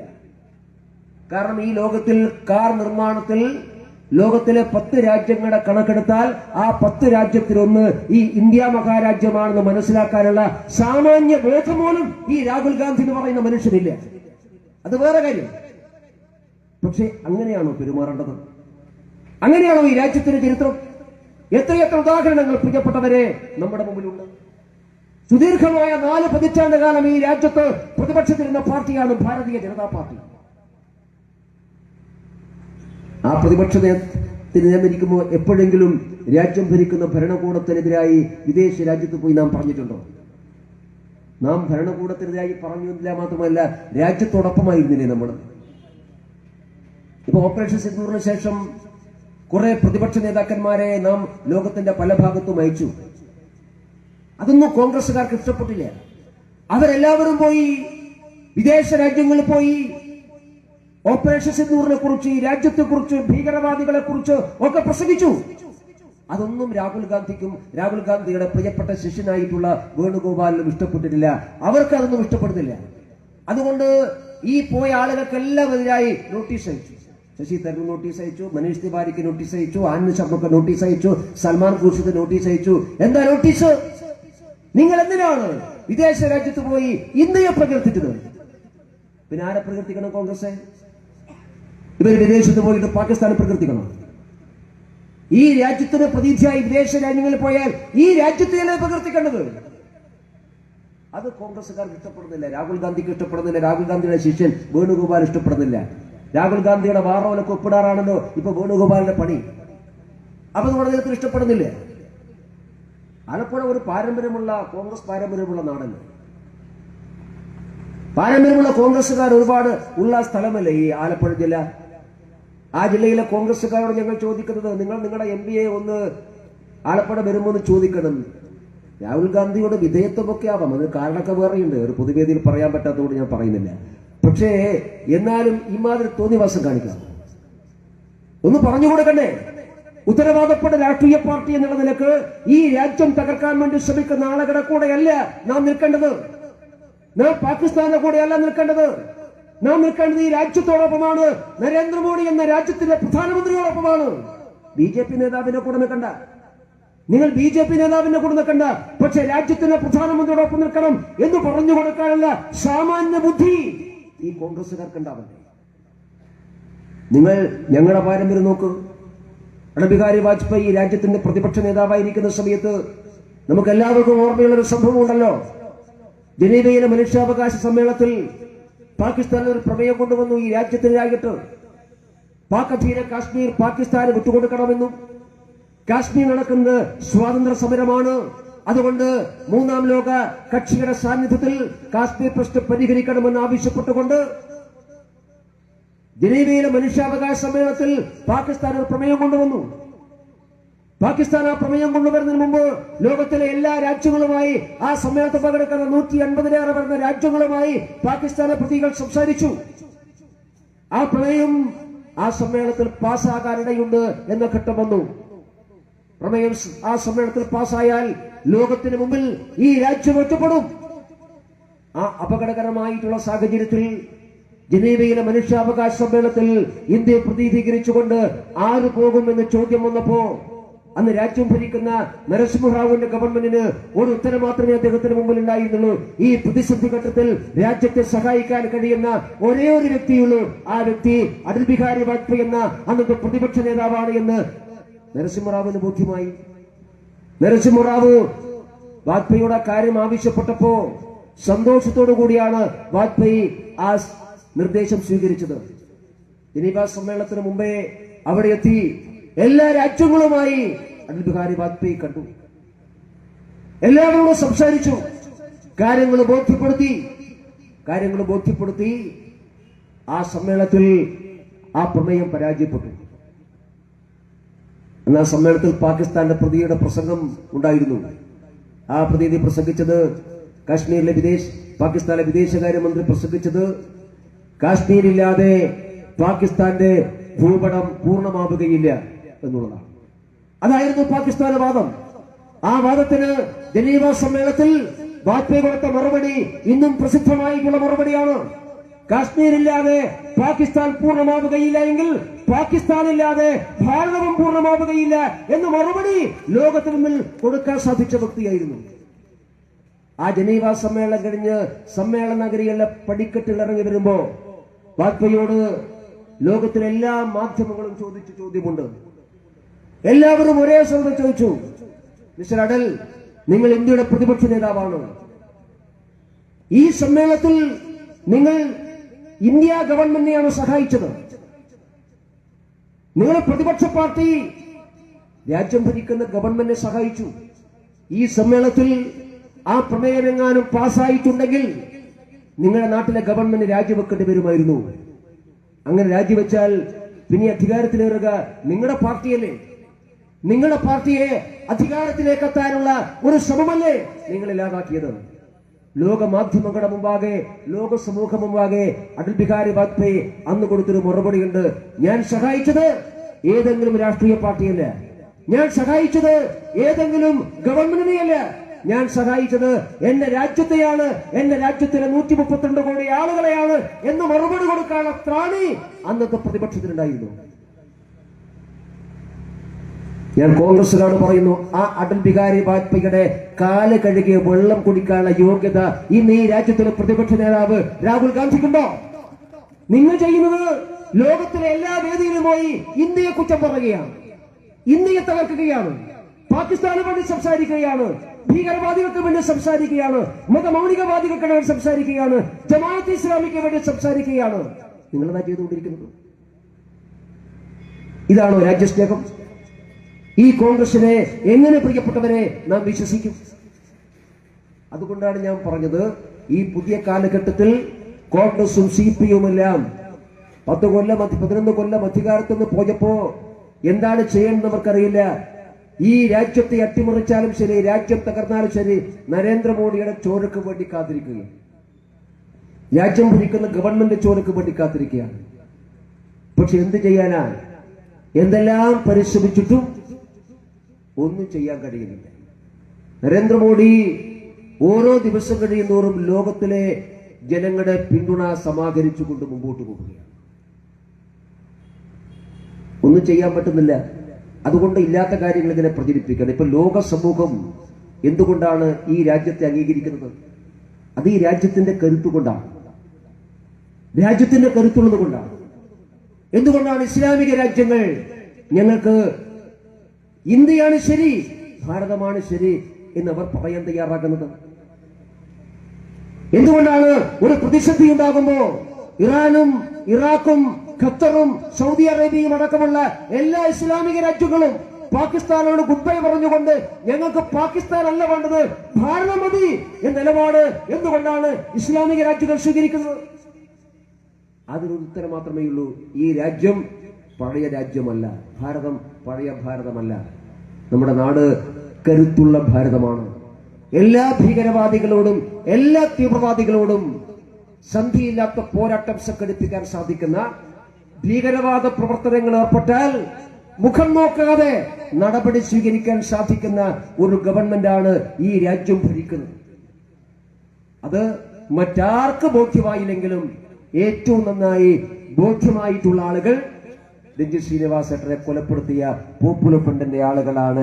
ഇമാതിരി ഒരു ഏർപ്പാടുണ്ടാകുമെന്ന് അവരാരും വിചാരിച്ചിട്ടില്ല, ആരും വിചാരിച്ചിട്ടില്ല. എന്തെല്ലാം സ്വപ്നങ്ങളായിരുന്നു. 2047 രാജ്യത്തിന്റെ പ്രധാനമന്ത്രിയൊക്കെ ആകാൻ വേണ്ടി പോയ ആളുകളുണ്ട്, ഒക്കെ ഉണ്ട്. രാജ്യം ഭരിക്കുമെന്ന് സ്വപ്നം കണ്ടിട്ടുള്ള ആളുകളൊക്കെ ഉണ്ട്. പക്ഷേ രാജ്യം ഭരിക്കുന്ന ഗവൺമെന്റ് കരുത്തെന്താണ് എന്നവർ അറിയുക. അതുകൊണ്ടാണ് ഞാൻ സൂചിപ്പിച്ചത്, മതഭീകരവാദത്തോട് സന്ധി ചെയ്യാൻ പാടില്ല. നമുക്ക് മറ്റു പലയിടത്തും കോംപ്രമൈസ് ആവാം, രാഷ്ട്രീയത്തിൽ കോംപ്രമൈസ് ആവാം, സംവാദങ്ങൾ ഏർപ്പെടാം, വാഗ്വാദത്തിൽ ഏർപ്പെടാം. പക്ഷേ നാട് തകർക്കുന്ന, രാജ്യം തകർക്കുന്ന, നിരപരാധികളെ കൊലപ്പെടുത്തുന്ന മതഭീകരവാദ ശക്തികളുമായി സന്ധി ചെയ്യരുത്. ആ സന്ധി ചെയ്യുന്ന സമീപനം CPM-ഉം കോൺഗ്രസും ഉപേക്ഷിക്കണം. നിങ്ങൾക്കത് ഉപേക്ഷിക്കാൻ പറ്റാത്തത് കൊണ്ട് നിങ്ങൾക്ക് ജനങ്ങളോട് രാഷ്ട്രീയം പറയാൻ സാധിക്കുന്നില്ല. എന്ത് രാഷ്ട്രീയം പറയും നിങ്ങൾ? CPM-ഉം കോൺഗ്രസും കേരളത്തിലെ ജനങ്ങളോട് നിങ്ങൾക്ക് എന്ത് രാഷ്ട്രീയമാണ് പ്രിയപ്പെട്ടവരെ പറയാനുള്ളത്? ഇപ്പൊ CPM-നെ നിങ്ങൾ എടുത്തു നോക്കുക. ഈ തെരഞ്ഞെടുപ്പിൽ പോലും CPM അനുഭവിച്ചിട്ടുള്ളതാണല്ലോ. എന്തുകൊണ്ട് SDPയുടെ പിന്നാലെ പോകേണ്ടി വരുന്നു? സംഘടിത മതവിഭാഗത്തിന്റെ വോട്ട് കിട്ടണം, അല്ലാതെ ജയിക്കില്ല. രാഷ്ട്രീയം പറഞ്ഞുകൊണ്ട്, നിലപാട് പറഞ്ഞുകൊണ്ട് ജയിക്കാൻ സാധിക്കില്ലല്ലോ. ആളുകൾ ചോദിക്കുന്ന ചോദ്യത്തിന് ഉത്തരം പറയാൻ കഴിയില്ലല്ലോ. അതുകൊണ്ടാണല്ലോ ഞാൻ ചോദിക്കട്ടെ, ഒരു CPM സ്വീകരിച്ചൊരു നിലപാട്, ഈ രാജ്യത്ത് എന്തോരം പാരഡി പാട്ടുകൾ ഇറങ്ങിയിരിക്കുന്നു. E.D. രാജപ്പന്റെ ഒക്കെ പഴയ കേസറ്റ് കേട്ടാൽ, അല്ലെ കലാഭവന്റെ കേസറ്റ് കേട്ടാൽ എന്തെല്ലാം പാരഡി ഗാനങ്ങൾ. എന്ന് ഇപ്പൊ ഇറങ്ങിയ പാരഡി ഗാനത്തോട് മാത്രം CPM-ന് ഇത്ര വല്ലാത്തൊരു പ്രയാസം, എന്തിന് ഇത്ര വേവലാതി? എന്താണ് പാരഡി ഗാനത്തിന് കുഴപ്പം? ഇനി കുഴപ്പമുണ്ടെങ്കിൽ അത് CPM-കാർ പറയുന്നത്, ഞാൻ കഴിഞ്ഞ ദിവസം നമ്മുടെ പത്തനംതിട്ടയിലെ ജില്ലാ സെക്രട്ടറി, പഴയ MLA-യുടെ, റാന്നി MLA-യുടെ പ്രസ്താവന, അദ്ദേഹം പറയുന്നത് അത് മതവികാരം ഉള്ളപ്പെടുമെന്ന്. ആരുടെ മതവികാരം? ഏതായാലും സ്വർണം കട്ടതിന്റെ അത്രയൊന്നും വികാരം വെള്ളപ്പെടില്ലല്ലോ, പാട്ട് കെട്ടാൻ അത്രയും വികാരം വെള്ളപ്പെടില്ലല്ലോ. നിങ്ങൾക്കിത് കക്കാം, ഞങ്ങൾക്ക് പറയാൻ പാടില്ല. അത് ഇവിടുത്തെ മര്യാദയാണ്. നിങ്ങൾ കട്ടകാര്യമല്ലേ പറയുന്നുള്ളൂ. ആളുകൾ പാട്ടെഴുതും, ആളുകൾ കവിത പാടും. എന്താ നിങ്ങൾക്ക് ഇത് പാടുള്ളൂ? നിങ്ങൾ നാട്ടുകാരെ മുഴുവൻ കൊലപ്പെടുത്തിയിട്ട് മനുഷ്യരാകണം മനുഷ്യരാകണം എന്ന് പറയും പോലെയല്ല. നിങ്ങൾ കട്ടകാര്യം ഞങ്ങൾ പറയും. നിങ്ങൾ കട്ടതല്ലേ? ശബരിമലയിൽ സ്വർണ്ണം പിന്നെ ആരാ കട്ടത്? CPM അല്ലേ കട്ടത്? കൽത്തുറിങ്ങിൽ കിടക്കുന്ന 2 പ്രധാനപ്പെട്ട നേതാക്കന്മാർ CPM-കാരല്ലേ? 2 ദേവസ്വം ബോർഡിന്റെ പ്രസിഡന്റുമാർ. ഞാൻ ചോദിക്കട്ടെ, കേരളത്തിന്റെ ചരിത്രത്തിൽ ഇന്നേ വരെ ഏതെങ്കിലും ഒരു ദേവസ്വം ബോർഡിന്റെ പ്രസിഡന്റ് ഭഗവാന്റെ മുതൽ മോഷ്ടിച്ചതിന് അകത്ത് കിടക്കേണ്ടി വന്നിട്ടുണ്ട്? അത് 2 CPM-കാരല്ലേ? കഴിഞ്ഞ പ്രാവശ്യം CPM-ന്റെ സംസ്ഥാന സമ്മേളനം കൊല്ലത്ത് കഴിഞ്ഞപ്പോ ആ സമ്മേളനത്തിന് തീരുമാനങ്ങൾ വിശദീകരിക്കുമ്പോൾ MV ഗോവിന്ദ മാഷ് ഒരു കാര്യം പറഞ്ഞിരുന്നു. മാഷ് പറഞ്ഞു, പാർട്ടി സമ്മേളനത്തിലെടുത്ത ഒരു പ്രധാനപ്പെട്ട തീരുമാനം പാർട്ടി സഖാക്കന്മാരോട് എല്ലാവരോടും എല്ലാ പ്രാദേശിക തലത്തിലും ക്ഷേത്രങ്ങളുമായിട്ട് അടുത്തിടപഴകാൻ ഞങ്ങൾ പറഞ്ഞിട്ടുണ്ട്. ഇനി എല്ലാ സഖാക്കന്മാരും ക്ഷേത്രങ്ങളുമായി കരുതണം. ഗോവിന്ദ മാഷ പ്രസ്താവന കണ്ടപ്പോൾ നമ്മളെല്ലാവരും വിചാരിച്ചത് സഖാക്കന്മാർക്കെല്ലാം ഭക്തി കുറച്ച് കൂടിയിട്ടുണ്ട്, ദൈവത്തോട് ഇത്ര പ്രിയം കൂടിയിട്ടുണ്ട്, അതാണ്. പക്ഷെ മാഷ പറഞ്ഞതിന്റെ പൊരുൾ ഇപ്പോഴാണ് മനസ്സിലായത്. എല്ലാ പ്രദേശത്തെയും സഖാക്കന്മാരോട് അമ്പലവുമായിട്ട് ഇടപഴകണമെന്ന് പറഞ്ഞാൽ ഭഗവാനെ തൊഴാനല്ല, അവിടുത്തെ വിഗ്രഹത്തിന്റെ കണക്കെടുക്കാൻ വേണ്ടിയിട്ടാ, അതെങ്ങനെ അടിച്ചുകൊണ്ട് പോകണം എന്ന് പരിശോധിക്കാൻ വേണ്ടിയിട്ടാണ് എന്ന് ഇപ്പോഴാണ് മനസ്സിലായത്. ഞാൻ ചോദിക്കട്ടെ, ഇങ്ങനൊരു പാർട്ടിയുണ്ടോ കേരളത്തിൽ? നിങ്ങൾ ഖജനാവ് കെട്ടുപൊളിക്കുന്ന മനസ്സിലാക്കാം. അതുപോലെ നിങ്ങൾ എപ്പോഴും ചെയ്യുന്നതാണ്. പഞ്ചായത്ത് ഫണ്ട് നിങ്ങൾ മുക്കും, മുനിസിപ്പാലിറ്റി ഫണ്ട് നിങ്ങൾ മുക്കും, സംസ്ഥാന ഖജനാവ് അത് നിങ്ങൾ അടിച്ചുകൊണ്ട് പോകും. നിങ്ങൾ അധികാരത്തിൽ വരുമ്പോൾ ഉള്ള കടം ഇപ്പോഴത്തെ പൊതുകടവും മാത്രം നോക്കിയാൽ മതി. 5 നയാ പൈസ കേരളത്തിലെ ഖജനാവിലില്ല, 5 പൈസ ഇല്ല. പക്ഷെ ഖജനാവ് അടിച്ചുകൊണ്ട് പോകുന്ന മനസ്സിലാക്കാം. പക്ഷെ ആദ്യമായിട്ടാണ് രാഷ്ട്രീയ പാർട്ടി അമ്പലത്തിന്റെ മുതൽ മോഷ്ടിക്കുന്നത്, സ്വർണം മോഷ്ടിക്കുന്നത്. എന്നൊരു ഉളുപ്പും മടിയും കൂടാതെ അതെല്ലാം ന്യായീകരിക്കുകയാണ്. CPM-ന് പങ്കില്ല. എങ്ങനെ പങ്കില്ലാതിരിക്കും? ഈ 2 ദേവസ്വം ബോർഡ് പ്രസിഡന്റുമാരും CPM-ന് പ്രമുഖരായിട്ടുള്ള നേതാക്കന്മാരല്ലേ? എൻ വാസു എന്ന് പറഞ്ഞ ചില്ലറക്കാരനല്ലല്ലോ. എൻ വാസു 10 കൊല്ലക്കാലം CPM-ന്റെ പഞ്ചായത്ത് ബോർഡ് പ്രസിഡന്റായിരുന്നു കൊല്ലം ജില്ലയിൽ. അത് കഴിഞ്ഞ് അച്യുതാനന്ദന്റെ ഗവൺമെന്റിൽ PK ഗുരുദാസൻ മന്ത്രിയായപ്പോൾ ഗുരുദാസന്റെ പ്രൈവറ്റ് സെക്രട്ടറി ആയിരുന്നു. അത് കഴിഞ്ഞ് മുഖ്യമന്ത്രിയുടെ പ്രത്യേക താല്പര്യപ്രകാരം അദ്ദേഹത്തെ ദേവസ്വം കമ്മീഷണറാക്കി. തിരുവിതാംകൂർ ദേവസ്വം നിയമം അനുസരിച്ച് ജുഡീഷ്യൽ പദവിയിലിരിക്കുന്ന ഒരു വ്യക്തിയെ മാത്രമേ ദേവസ്വം കമ്മീഷണറാക്കാൻ പാടുള്ളൂ. പക്ഷെ വാസവന്റെ കേസ് വന്നപ്പോൾ പിണറായി വിജയൻ പ്രത്യേക താല്പര്യപ്രകാരം ഏതോ ഒരു കാലത്ത് അദ്ദേഹം അർദ്ധ ജുഡീഷ്യൽ പദവിയിലിരുന്നു എന്നുള്ള ഒരു ക്ലോസ് ഉണ്ടാക്കി എൻ വാസവനെ പിൻവാതിലൂടെ പിണറായി വിജയൻ ദേവസ്വം കമ്മീഷണറാക്കി. ദേവസ്വം കമ്മീഷൻ കാലാവധി കഴിഞ്ഞപ്പോ ദേവസ്വം ബോർഡ് മെമ്പറാക്കി. ദേവസ്വം ബോർഡ് മെമ്പറായിരിക്കുമ്പോഴാണ് ദേവസ്വം ബോർഡ് പ്രസിഡന്റാക്കുന്നത്. ഇതെല്ലാം ആരാക്കി? എല്ലാം തീരുമാനിച്ചത് പിണറായി വിജയൻ. പിണറായി വിജയന്റെ താല്പര്യപ്രകാരം. അപ്പോ സഖാവ് വാസു സ്വർണം കെട്ടാൽ CPM-ന് പങ്കില്ലേ? ആരാ? പത്മകുമാർ 10 കൊല്ലക്കാലം കോന്നിയിലെ MLA, DYFIയുടെ സംസ്ഥാന വൈസ് പ്രസിഡന്റായിരുന്നു, CPM-ന് ജില്ലാ സെക്രട്ടേറിയറ്റ് മെമ്പറായിരുന്നു, പത്തനംതിട്ട ജില്ലയിലെ പിണറായി ഗ്രൂപ്പിന്റെ പ്രമുഖനായിട്ടുള്ള നേതാവായിരുന്നു. ഇതെല്ലാമായിട്ടുള്ള പത്മകുമാർ സ്വർണം കെട്ടാൽ അത് CPM-ന് റോളില്ലേ? ഞാൻ സൂചിപ്പിച്ചത്, ഒരു പാർട്ടി ഈ രാജ്യത്തിലെ അമ്പലങ്ങൾ കൊള്ളയടിക്കാൻ നേതൃത്വം കൊടുക്കുകയാണ്. പണ്ട് കൊള്ള നടന്നിട്ടുണ്ട്. ഈ കേരളത്തിൽ ഏറ്റവും വലിയ ക്ഷേത്ര കൊള്ള നടന്നിട്ടുള്ളത് ടിപ്പു സുൽത്താന്റെ പടയോട്ട കാലത്ത്. ആയിരക്കണക്കിന് ക്ഷേത്രങ്ങൾ കൊള്ളയടിക്കപ്പെടുകയും തകർക്കപ്പെടുകയും ചെയ്തിട്ടുണ്ട്. അതിനുശേഷം ഇങ്ങനെ ആസൂത്രിതവും സംഘടിതമായി കൊള്ള നടക്കുന്നത് പിന്നീട് ഇപ്പൊ പിണറായി വിജയൻ ഭരിക്കുമ്പോഴാണ്. അതുകൊണ്ടാണ് കുട്ടികൾ പറയുന്നത്, ചരിത്രത്തിൽ ഇനി പിണറായി വിജയനെ രേഖപ്പെടുത്താൻ വേണ്ടി പോകുന്നത് ഇത് 2ാം ടിപ്പു സുൽത്താൻ എന്ന പേരിലായിരിക്കും പിണറായി വിജയനെ രേഖപ്പെടുത്താൻ വേണ്ടി പോകുന്നത് എന്ന് പറയാനുള്ള പ്രധാനപ്പെട്ട കാര്യം അതാണ്. ഞാൻ സൂചിപ്പിച്ചത് എങ്ങനെയാണ് CPM-നെ ന്യായീകരിക്കുക. ഇനിയിപ്പോ ബഹുമാനപ്പെട്ട കേരള ഹൈക്കോടതി ചോദിച്ചല്ലോ, ഇന്നത്തെ ദിവസം കോടതി ചോദിച്ചു, എന്താ അന്വേഷണം പത്മകുമാറിന് മേലോട്ട് പോകാത്തത്? പത്മകുമാർ തങ്ങി നിൽക്കുകയാണല്ലോ. SIT പ്രധാനപ്പെട്ട ചില ആളുകളെ സംരക്ഷിക്കുവാൻ വേണ്ടി പരിശ്രമിക്കുന്നുണ്ടോ എന്ന് ഞങ്ങൾ സംശയിക്കുന്നു എന്ന് പറഞ്ഞത് BJP അല്ല, പറഞ്ഞത് ബഹുമാനപ്പെട്ട കേരള ഹൈക്കോടതിയാണ്. ഉണ്ട്, സംരക്ഷിക്കാൻ പരിശ്രമിക്കുന്നുണ്ട്. കാരണം പത്മകുമാറിനെ ചോദ്യം ചെയ്തപ്പോൾ പത്മകുമാർ പറഞ്ഞു, ഉണ്ണികൃഷ്ണൻ പോറ്റി എന്ന് പറയുന്ന ഈ കഥാപാത്രമുണ്ടല്ലോ, ആ പോറ്റിയെ എനിക്ക് പരിചയപ്പെടുത്തി തന്നത് കടകംപള്ളി സുരേന്ദ്രനാണ് എന്ന് ഈ പത്മകുമാറിന് മൊഴിയുണ്ട്. ആ അന്വേഷണം ഉണ്ടാൽ കടകംപള്ളി പെടും. കടകംപള്ളി പെട്ടാൽ വീണ്ടും മുമ്പോട്ട് പോയാൽ വാസവൻ മന്ത്രിപ്പെടും. വാസവൻ കൂടി പെട്ടാൽ പിന്നെ അടുത്ത പെടാൻ വേണ്ടി പോകുന്നത് പിണറായി വിജയനായിരിക്കും. അതുകൊണ്ട് പത്മകുമാറിൽ അവസാനിപ്പിക്കാനുള്ള ശ്രമം നടക്കുന്നു എന്ന് കോടതിക്ക് പോലും ബോധ്യമാകുന്നു. എങ്ങനെയാണ് CPM ഇതിനെ ന്യായീകരിക്കുക? ന്യായീകരിക്കാനൊന്നും ഇല്ലാത്തത് കൊണ്ടാണ് ഈ തെരഞ്ഞെടുപ്പിൽ CPM-ന്റെ കോട്ട കൊത്തളങ്ങളാകെ ഇടിഞ്ഞു പൊളിഞ്ഞ് താഴെ വീണത്. അരിവാഴ്ചിക നക്ഷത്രത്തിലല്ലാതെ മറ്റൊരാൾക്കും വോട്ട് ചെയ്യാത്ത കേരളത്തിലെ ആയിരക്കണക്കിന് ഗ്രാമങ്ങളിൽ ആ പാർട്ടിയോട് ഗുഡ് ബൈ പറഞ്ഞത്. ഈ പ്രാവശ്യം അതുകൊണ്ടാണ് അവിടെയൊക്കെ ജയിച്ചിട്ടുള്ളത് CPM-ന്റെ പാർട്ടി ഗ്രാമങ്ങളിലെല്ലാം ജയിച്ചിട്ടുള്ളത് നിങ്ങൾ വിചാരിക്കും പോലെ കോൺഗ്രസ് ഒന്നുമല്ല. കാരണം മാർക്സിസ്റ്റുകാർക്ക് നന്നായിട്ട് അറിയാം CPM-നെ തോൽപ്പിക്കാൻ കോൺഗ്രസിനെ വോട്ട് ചെയ്തിട്ടൊന്നും കാര്യമില്ല. കാരണം കോൺഗ്രസും CPM തമ്മിൽ വലിയ വ്യത്യാസമൊന്നുമില്ല എന്ന് ഏറ്റവും നന്നായിട്ട് അറിയുന്നവർ മാർക്സിസ്റ്റുകാരാണ്. അതുകൊണ്ട് ഈ പ്രാവശ്യം CPM-ന്റെ പാർട്ടി ഗ്രാമങ്ങളിലെല്ലാം CPM-കാര് അരുവാചുറ്റിക നക്ഷത്രത്തെ ബഹിഷ്കരിക്കാൻ തീരുമാനിച്ചപ്പോ അവരെല്ലാവരും വോട്ട് രേഖപ്പെടുത്തിയത് താമരയിലാണ് എന്നുള്ളതാണ് സത്യം. എല്ലാ CPM ഗ്രാമങ്ങളിലും ജയിച്ചത് ഭാരതീയ ജനതാ പാർട്ടി. RSS നിരോധിത മേഖല, BJP നിരോധിത മേഖല എന്ന് എഴുതി വെച്ച ധാരാളം ഗ്രാമങ്ങൾ കേരളത്തിലുണ്ട്. ഈ പ്രാവശ്യം അവിടെയൊക്കെ ഞാൻ ഒരു സ്ഥലത്തിന്റെ പേര് പറയാം. കണ്ണൂർ ജില്ലയിൽ ചിറ്റാരിപ്പറമ്പ് എന്ന് പറയുന്ന സ്ഥലമുണ്ട്. അവിടെ ഈ പ്രാവശ്യം ശ്രീകൃഷ്ണ ജയന്തി ഘോഷയാത്ര നടത്താൻ സമ്മതിച്ചില്ല. അവർ തടഞ്ഞു.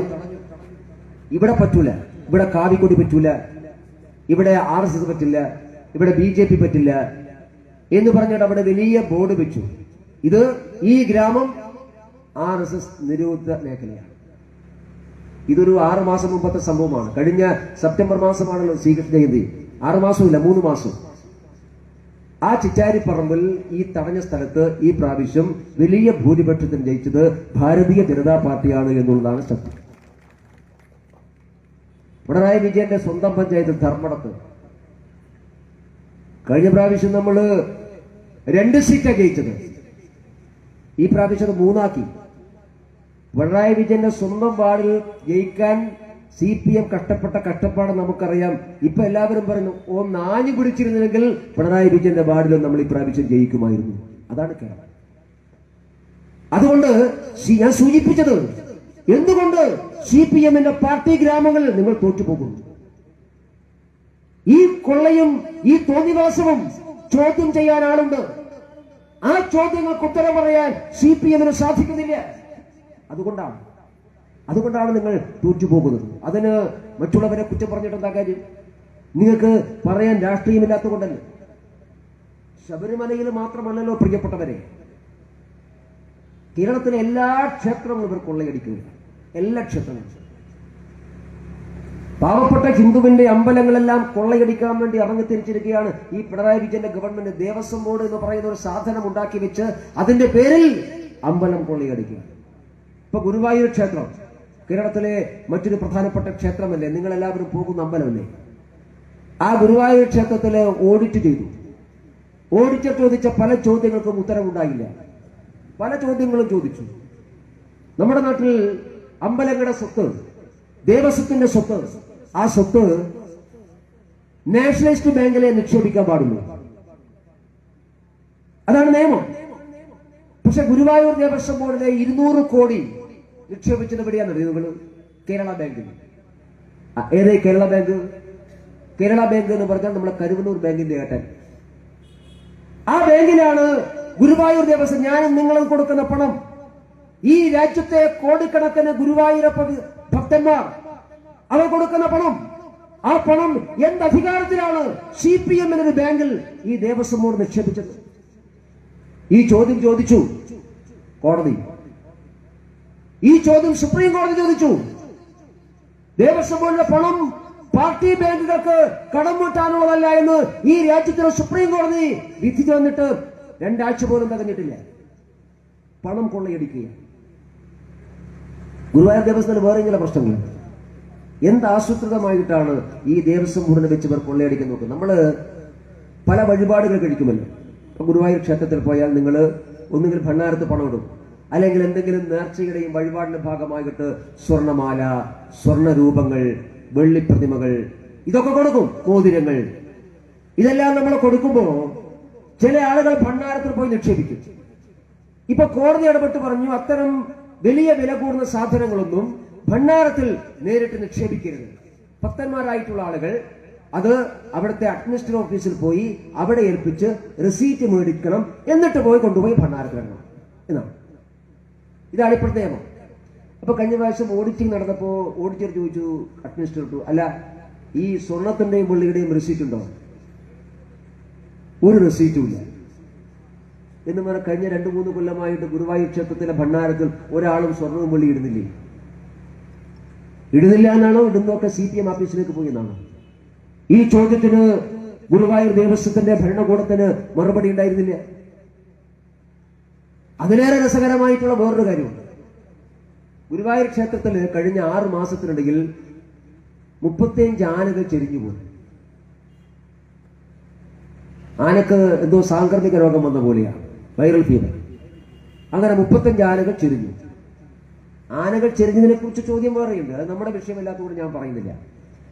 പക്ഷേ ഈ ഓഡിറ്റർ ചോദിച്ചൊരു ചോദ്യമുണ്ട്. 35 ആന ചെരിഞ്ഞാൽ ഒരാനക്ക് 2 കൊമ്പാണ്. 35 പിടിയാനകളല്ല, 35 കൊമ്പനാനകളാണ് ചെരിഞ്ഞത്. ഒരാനയെയും കൊമ്പോടുകൂടി സംസ്കരിക്കില്ലല്ലോ, കൊമ്പ് മാറ്റിയിട്ടാണല്ലോ സംസ്കരിക്കുക. അപ്പൊ 35 ആനകൾ ചെരിഞ്ഞാൽ എത്ര കൊമ്പ് വേണം? 70 കൊമ്പ് വേണം. ഓഡിറ്റ് ചോദിച്ചു, 70 കൊമ്പ് ഇവിടെ? ദേവസ്വം ബോർഡിന് ആളുകൾക്ക് ഉത്തരവില്ല. കൊമ്പ് എഴുതാൻ 2 അക്ഷരമേ വേണ്ടു, പക്ഷെ വില 2 കോടിയാണ്. കോടിക്കണക്കിന് രൂപ വില വരുന്ന ഈ ഗുരുവായൂർ ചെറിയ ആനകളുടെ കൊമ്പവിടെ? ആരാ ഗുരുവായൂർ ദേവസ്വം ഭരിക്കുന്നത്? CPM. എല്ലാ മെമ്പർമാരും CPM. ഈ കൊമ്പവിടെ കൊണ്ടുപോയി നിങ്ങൾ കോടിക്കണക്കിന് രൂപ നിങ്ങൾ എങ്ങനെയാ അടിച്ചു മാറ്റിയത്? ഇങ്ങനെ ഓരോ ക്ഷേത്രത്തിന്റെയും കഥ ഞാൻ പറയാൻ തുടങ്ങിയാൽ നേരം വെളുക്കുമ്പോഴും പറയണം. കേരളത്തിന്റെ ഒരറ്റം മുതൽ ഒറ്റയറ്റം വരെ കേരളത്തിലെ ക്ഷേത്ര സ്വത്തുകൾ ഈ CPM കൊള്ളയടിക്കുകയാണ്. അതിനെല്ലാം കോൺഗ്രസിന്റെ ഒത്താശയുമുണ്ട്. ഞാൻ വേറൊരുദാഹരണം കൂടി നിങ്ങളോട് പറയാം. വയനാട് ജില്ലയിലെ തിരുനെല്ലി ക്ഷേത്രമുണ്ട്, തിരുനെല്ലി ദേവസ്വം. നമ്മളൊക്കെ ഈ കർമ്മം ചെയ്യാൻ വേണ്ടി പോകുന്ന മലബാറിലെ പ്രധാനപ്പെട്ട ക്ഷേത്രമാണ് വയനാട്ടിൽ. ആ ക്ഷേത്രത്തില് 15 കോടി അത് അവിടുത്തെ ഒരു കോപ്പറേറ്റീവ് ബാങ്കിൽ നിക്ഷേപിക്കണമെന്ന് ലോക്കൽ കമ്മിറ്റി സെക്രട്ടറി പറഞ്ഞു. അപ്പോൾ ക്ഷേത്രത്തിന്റെ എക്സിക്യൂട്ടീവ് ഓഫീസർ പറഞ്ഞു, നിയമപ്രകാരം തെറ്റാണ്, എനിക്ക് നിക്ഷേപിക്കാൻ പറ്റില്ല. സാധാരണ പോലെ എല്ലാ പതിവ് പോലെ CPM ലോക്കൽ കമ്മിറ്റി സെക്രട്ടറി ഈ പാവ എക്സിക്യൂട്ടീവ് ഓഫീസർ ഭീഷണിപ്പെടുത്തി, നീ 2 കാലം നടക്കൂല, നീ വീട്ടിൽ കിടന്നുറങ്ങൂല, ഭാര്യയെ കണ്ട് മരിക്കൂല, അതുകൊണ്ട് നിക്ഷേപിക്കണം. പാവ എക്സിക്യൂട്ടീവ് ഓഫീസർ പേടിച്ചിട്ട് ഈ 15 കോടി കൊണ്ടുപോയി തിരുനെല്ലിയിലെ ഒരു കോപ്പറേറ്റീവ് ബാങ്കിൽ നിക്ഷേപിച്ചു. കുറച്ചു കാലം കഴിഞ്ഞപ്പോ ക്ഷേത്രത്തിന്റെ അറ്റകുറ്റപ്പണികൾ ആരംഭിക്കാൻ തീരുമാനിച്ചപ്പോ ആ പണം വിഡ്രോ ചെയ്യാൻ തീരുമാനിച്ചു. പണം തിരിച്ചു കൊടുത്തപ്പോ ഈ ബാങ്ക് കൊടുക്കൂല, ഇപ്പോഴും കൊടുത്തിട്ടില്ല. അവസാനം അവർ കോടതി പോയിട്ട് ഹൈക്കോടതി ഇടപെട്ട് പറഞ്ഞു, അങ്ങനെ പകുതി കൊടുത്തു. ഇപ്പോഴും 6-7 കോടി രൂപ ബാക്കിയാണ്. ഞാൻ ചോദിക്കട്ടെ, ഇതെന്തൊരു നാടായത്? BJP സമരം നടത്തി, BJP സമരം നടത്തിയിട്ടാണ് 6 കോടി കിട്ടിയത്. ഞങ്ങൾ അവിടുത്തെ കോൺഗ്രസുകാരോട് പറഞ്ഞു, നിങ്ങളിത് കാണുന്നില്ലേ? അപ്പൊ കോൺഗ്രസുകാർ സമരം ചെയ്യാറില്ല, കാരണം ഈ ബാങ്കിൽ കോൺഗ്രസുകാർക്കും നിക്ഷേപമുണ്ട്. അതാണ് ഞാൻ ചോദിച്ചത്. കേരളത്തിലെ ദേവസ്വം ബോർഡുകളെ ഉപയോഗിച്ചുകൊണ്ട് ക്ഷേത്ര സ്വത്തുക്കൾ കൊള്ളയടിക്കുന്ന കാര്യത്തിൽ CPM പോലെ തന്നെ ഉത്തരവാദിത്വം കോൺഗ്രസിനുമുണ്ട്. ഇപ്പൊ ഈ ശബരിമലയിലെ ഈ കൊള്ളയെക്കുറിച്ച് പറയുന്നുണ്ടല്ലോ നമ്മൾ. ശബരിമലയിൽ ഇപ്പോ എല്ലാ കാര്യങ്ങളും നിയന്ത്രിക്കാൻ ഹൈക്കോടതി നിരീക്ഷിച്ച ഒരു സ്പെഷ്യൽ അഡ്മിനിസ്ട്രേറ്റർ ഉണ്ട്. ഹൈക്കോടതിയുടെ ജഡ്ജിയാണ്. എന്തുകൊണ്ടാണ് ഹൈക്കോടതി തീരുമാനമെടുത്തത്? ഈ തീരുമാനമെടുക്കാനുള്ള കാരണം 2009 UDF ഗവൺമെന്റ് കാലത്ത് ഗുരുവായൂർ ശബരിമല ക്ഷേത്രത്തിലെ കോടിക്കണക്കിന് രൂപയുടെ ക്രമക്കേടുകളെ കുറിച്ച് അന്വേഷണം വന്നപ്പോ ആ അന്വേഷണ റിപ്പോർട്ട് ഹൈക്കോടതിയിലെത്തിയപ്പോ അന്നാണ് ഈ തീരുമാനം ഉണ്ടായത്. അന്നാരാ കേരളത്തിലെ ദേവസ്വം മന്ത്രി? ശിവകുമാർ. ആരാണ് ദേവസ്വം കമ്മീഷണർ? ശിവകുമാറിന്റെ സഹോദരൻ. ഏട്ടനും അനുജനും ചേർന്നുകൊണ്ട് ശബരിമല ക്ഷേത്രത്തിൽ കോടിക്കണക്കിന് രൂപ ക്രമക്കേട് നടത്തിയതിനെ കുറിച്ച് ഹൈക്കോടതിയുടെ വസ്തുതാന്വേഷണ സംഘത്തിന് ബോധ്യമായപ്പോഴാണ് ഹൈക്കോടതി പറഞ്ഞത്, ഇനി ഞങ്ങൾ അറിയാതെ ഒരു തീരുമാനവും ശബരിമലയിൽ എടുക്കേണ്ടതില്ല എന്ന് കേരള ഹൈക്കോടതിയെ കൊണ്ട് പറയിപ്പിച്ചത് ഈ ശിവകുമാറിന്റെയും അദ്ദേഹത്തിന്റെ സഹോദരന്റെയും കാലഘട്ടത്തിലാണ്. അപ്പൊ VD സതീശ, നിങ്ങളുടെ പാർട്ടി ഒറ്റുമോശക്കാരല്ല. കൊള്ളയടിക്കുന്ന കാര്യത്തിലും വീത വെക്കുന്ന കാര്യത്തിലും കോൺഗ്രസ് എന്നോ CPM എന്നോ വ്യത്യാസമില്ല. അതുകൊണ്ടാണ് അവർക്ക് ജനങ്ങളെ അഭിമുഖീകരിക്കാൻ സാധിക്കാതെ പോകുന്നത്. അങ്ങനെ രാഷ്ട്രീയം പറയാൻ കഴിയാത്തത് കൊണ്ടാണ് കേരളത്തിലെ തദ്ദേശ ഭരണ സ്ഥാപനങ്ങളിലേക്കുള്ള തെരഞ്ഞെടുപ്പിൽ ഈ 2 പാർട്ടികളും, ഒരു കൂട്ടർ ജമാഅത്തെ ഇസ്ലാമിയുടെ പുറകിലും ഒരു കൂട്ടർ SDPയുടെ പുറകിലും പോകുന്നു. ഇത് അനുവദിക്കണമോ വേണ്ടയോ എന്നുള്ളതാണ് ചോദ്യം. കേരളം മതമൂലികവാദികളുടെയും മതഭീകരവാദികളുടെയും ചുറ്റും കറങ്ങണമോ, അതോ കേരളം ശരിയായ പാതയിലേക്ക് പോകണമോ? മതമൗലികവാദികളും ഭീകരവാദികളും സന്ധിയില്ലാത്ത പോരാട്ടം നടത്തി ഈ കേരളത്തെ ശരിയുടെയും നന്മയുടെയും സമാധാനത്തിന്റെയും പാതയിലേക്ക് നയിക്കണമോ? പോപ്പുലർ ഫ്രണ്ടുകാരനെയും ജമാഅത്തെ ഇസ്ലാമിക്കാരനും കമന്നു വീഴുന്ന രാഷ്ട്രീയമാണോ കേരളത്തിന് ആവശ്യം? അത് നെഞ്ചുറപ്പോടുകൂടി ഈ രണ്ട് മതഭീകരവാദികളോട് നിരന്തരമായി പോരാട്ടം നടത്തുന്ന രാഷ്ട്രീയമാണോ ഈ കേരളത്തിന് ആവശ്യം? ഈ ചോദ്യമാണ് പ്രിയപ്പെട്ട രഞ്ജിത് ശ്രീനിവാസൻജിയുടെ ഈ അനുസ്മരണ ദിനത്തിൽ, ഈ ബലിദാന ദിനത്തിൽ കേരളം ഉച്ചത്തിൽ ചോദിക്കുന്ന ചോദ്യം: കേരളം പോപ്പുലർ ഫ്രണ്ടിന്റെ കൂടെ പോകണമോ? കേരളം ജമാഅത്തെ ഇസ്ലാമിയുടെ പിന്നാലെ പോകണമോ? അതോ കേരളം ഭാരതീയ ജനതാ പാർട്ടിയുടെ പിന്നാലെ പോകണമോ എന്നുള്ള ചോദ്യമാണ് ഈ ദിവസത്തെ ഏറ്റവും പ്രധാനപ്പെട്ട ചോദ്യം. കേരളത്തിന് ഭാവി ഉണ്ടാകണമെങ്കിൽ ഭാരതീയ ജനതാ പാർട്ടി അല്ലാതെ മറ്റൊരു വഴിയില്ല. ആ വിജയത്തിൽ തുടക്കം കുറിച്ചിരിക്കുന്നു. തിരുവനന്തപുരത്ത് നഗരസഭ BJPക്ക് കിട്ടുമെന്ന് CPMകാരും കോൺഗ്രസുകാരും സ്വപ്നത്തിൽ പോലും വിചാരിച്ചിട്ടില്ല. അവിടുത്തെ മന്ത്രി ശിവൻകുട്ടി പറഞ്ഞത് ഞങ്ങൾക്ക് 76 സീറ്റ് കിട്ടും. അപ്പൊ പത്രക്കാർ വെച്ച് BJPക്ക് എത്ര? BJPക്ക് ഒരു 15 അത്രേ കിട്ടും. ഒരിക്കലും BJP വരില്ല എന്ന് വിചാരിച്ചല്ലോ. ഈ കേരളത്തിന്റെ തലസ്ഥാന നഗരി ഭാരതീയ ജനതാ പാർട്ടിക്ക് കോൺഗ്രസിനെയും CPMനെയും വെല്ലുവിളിച്ചുകൊണ്ട് പിടിക്കാൻ സാധിക്കുമെങ്കിൽ 6 മാസം കഴിയുമ്പോ കേരളം മുഴുവനും പിടിക്കാൻ ഭാരതീയ ജനതാ പാർട്ടിക്ക് സാധിക്കും എന്ന് നിങ്ങൾ ഓർമ്മിച്ചു. പണ്ടൊക്കെ കാല് മുതൽ മേൽപോട്ടാണ്, ഇപ്പൊ അങ്ങനെയല്ല, തലയിൽ നിന്ന് കീഴ്പോട്ടാണ്. തലസ്ഥാനം പിടിച്ചാൽ പിന്നെ എളുപ്പമാണ്.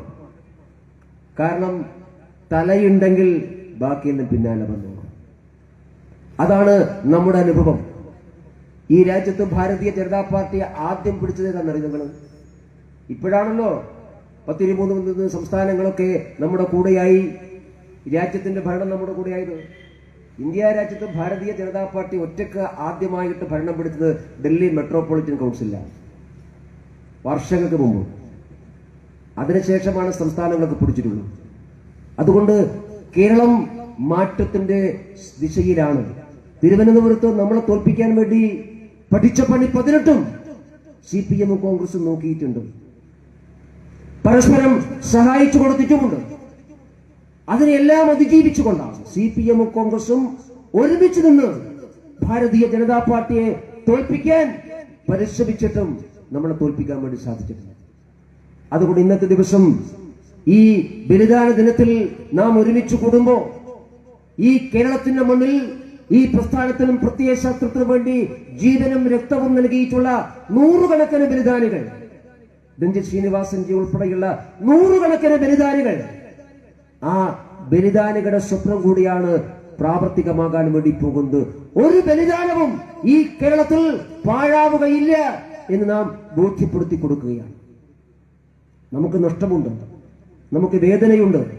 ആ വേദനയും നഷ്ടവും നാം മനസ്സിലടക്കി പിടിക്കുമ്പോഴും ഈ പോരാട്ടത്തിൽ നാം ഒട്ടും പുറകോട്ടല്ല, വിജയത്തിലേക്കുള്ള പോരാട്ടമാണ് എന്ന് കേരളം കാണുകയാണ്. കഴിഞ്ഞ പ്രാവശ്യം നമ്മൾ പാർലമെന്റിൽ തെരഞ്ഞെടുപ്പിൽ ഒരു സീറ്റ് ജയിച്ചു, നമുക്ക് 20% വോട്ട് കിട്ടി. അപ്പൊ പറഞ്ഞു അത് നരേന്ദ്രമോദിയുടെ ബലത്തിലാണ്, അത് പാർലമെന്റ് തെരഞ്ഞെടുപ്പാണ്, ഇങ്ങനെയൊക്കെ പറഞ്ഞു. ഇതിപ്പോ പാർലമെന്റ് തെരഞ്ഞെടുപ്പല്ലല്ലോ കഴിഞ്ഞത്, ഇതിപ്പോ പഞ്ചായത്ത് തെരഞ്ഞെടുപ്പാണല്ലോ കഴിഞ്ഞത്.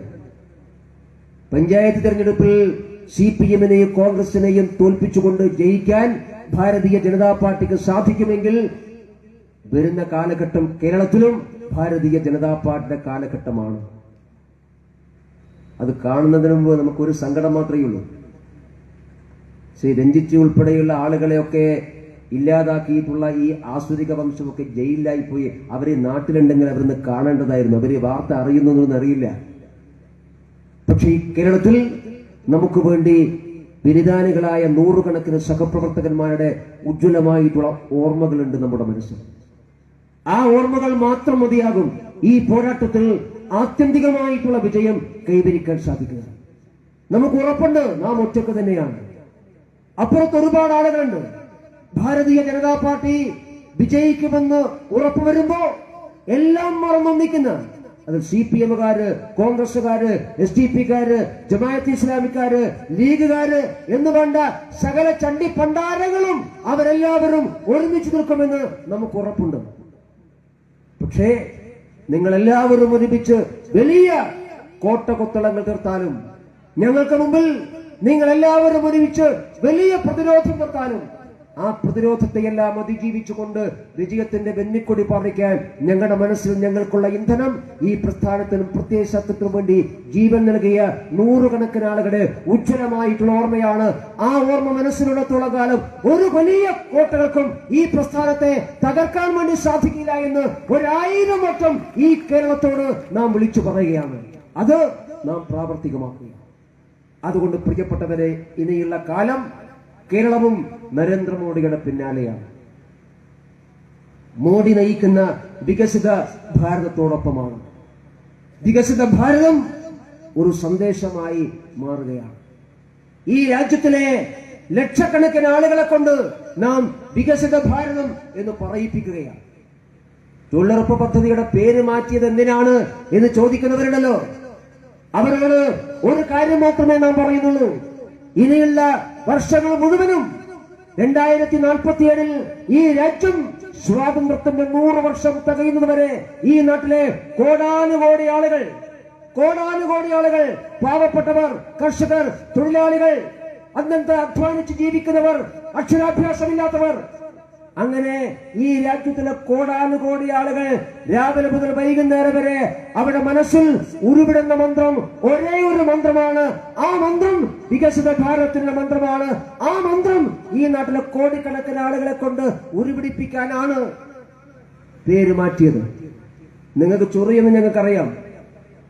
പക്ഷേ ഈ രാജ്യത്തിലെ ജനങ്ങളാകെ വികസിത ഭാരതത്തെ കുറിച്ച് ഒരു സ്വപ്നം കാണുകയാണ്. 2047 ഭാരതം, ലോകത്തിന് മുമ്പിൽ എല്ലാ രംഗത്തും ഒന്നാമത് നിൽക്കുന്ന ഭാരതം. അതിന്റെ സൂചനകളാണ് പ്രിയപ്പെട്ടവരെ നാം കണ്ടത്. നിങ്ങൾ കണ്ടിട്ടുണ്ടോ ലോകത്തെവിടെയെങ്കിലും ഒരു രാഷ്ട്രത്തലവൻ മറ്റൊരു രാഷ്ട്രത്തലവന്റെ വാഹനം ഓടിക്കുന്നത് നിങ്ങൾ കണ്ടിട്ടുണ്ടോ? ഞാൻ കണ്ടിട്ടില്ല. ഞാൻ ഒരുപാട് സ്കൂളിലൊക്കെ ഒരുപാട് തപ്പി നോക്കി. ഏതെങ്കിലും ഒരു രാജ്യം, അമേരിക്കൻ പ്രസിഡന്റ് ആണല്ലോ ലോകത്തിലെ വലിയ ആള്, ആ അമേരിക്കൻ പ്രസിഡന്റ് വിദേശ സന്ദർശനത്തിന് പോകുമ്പോൾ അദ്ദേഹത്തിന്റെ വാഹനം ഓടിക്കാൻ ഏതെങ്കിലും രാജ്യത്തിന്റെ ഭരണത്തലവൻ തയ്യാറായിട്ടുണ്ടോ എന്ന് പരിശോധിച്ച് നോക്കൂ. എന്റെ പരിമിതമായ അറിവനുസരിച്ച് എനിക്ക് എവിടുന്നും കിട്ടിയിട്ടില്ല. ലോക ചരിത്രത്തിൽ ആദ്യമായിട്ടാണ് പ്രിയപ്പെട്ടവരെ മറ്റൊരു രാജ്യത്തലവന്റെ തലവനെ സ്വന്തം വാഹനത്തിലിരുത്തി ആ രാഷ്ട്രത്തിന്റെ തലവൻ ഡ്രൈവറായി നിൽക്കുന്നത്. നരേന്ദ്രമോദിയുടെ സഞ്ചരിക്കുന്ന വാഹനത്തിന്റെ ഡ്രൈവറാകാൻ ലോകത്തിലെ 2 പ്രധാനപ്പെട്ട രാജ്യത്തിന്റെ രാഷ്ട്രത്തലവന്മാർ തയ്യാറായിട്ടുണ്ടെങ്കിൽ പ്രിയപ്പെട്ടവരെ, അതൊരു സൂചനയാണ് ഈ ലോകം എങ്ങോട്ടാണ് പോകുന്നത് എന്നതിന്റെ സൂചനയാണ്. അതാ ഞാൻ സൂചിപ്പിച്ചത്. ഇത് വികസിത ഭാരതത്തിലേക്കുള്ള യാത്രയാണ്. നമ്മളെ തോൽപ്പിക്കാൻ, ഈ രാജ്യത്തെ തോൽപ്പിക്കാൻ ഒരാൾക്കും കഴിയില്ല എന്ന് നാം ഓരോ ദിവസവും ലോകത്തെ ഓർമ്മപ്പെടുത്തിക്കൊണ്ടിരിക്കുകയാണ്. ഇന്ന് ലോകത്തിൽ നാം 4ാമത്തെ സമ്പദ് വ്യവസ്ഥയാണ്. അത് 3ാമത്തെ സാമ്പത്തിക ശക്തിയായിട്ട് മാറാൻ വേണ്ടി പോകുന്നു. കഴിഞ്ഞ ദിവസമാണ് നമ്മുടെ സ്വിറ്റ്സർലൻഡിന്റെ പ്രധാനമന്ത്രി ഈ രാജ്യത്ത് വന്നത്. അദ്ദേഹം പറഞ്ഞ് നമുക്ക് ഓർമ്മയുണ്ടാകും, എനിക്ക് സംസാരിക്കാനുള്ളത് അമേരിക്കൻ പ്രസിഡന്റിനോടോ റഷ്യയുടെ വ്ളാഡിമിർ പുടിനോടോ അല്ല, എനിക്ക് സംസാരിക്കാനുള്ളത് പുതിയ ലോകക്രമത്തിൽ ലോകത്ത് നയിക്കുന്ന ഇന്ത്യ രാജ്യത്തോടും അതിന്റെ പ്രധാനമന്ത്രി നരേന്ദ്രമോദിയോടുമാണ് എനിക്ക് സംസാരിക്കുന്നത് നാം കേട്ടിട്ടുള്ളതാണ്. അതാണ് മാറുന്ന ലോകം. സാമ്പത്തിക രംഗത്ത് മാത്രമല്ല, കഴിഞ്ഞ ദിവസം ഒരു കണക്ക് കൂടി വന്നു. ലോകത്തിലെ 3ാമത്തെ വ്യോമസേന ശക്തിയായി ചൈനയെ പിറകിലേക്ക് മാറ്റി നാം മാറുകയാണ്. അപ്പോഴാണ് എനിക്ക് മനസ്സിലായത്, വെറുതെയല്ല നരേന്ദ്രമോദി ചൈനയിൽ പോയപ്പോ അവർ ചുവന്ന കാർപ്പറ്റ് വിരിച്ച് സ്വീകരിച്ചതെന്ന് ഇപ്പോഴാണ് മനസ്സിലാക്കിയത്.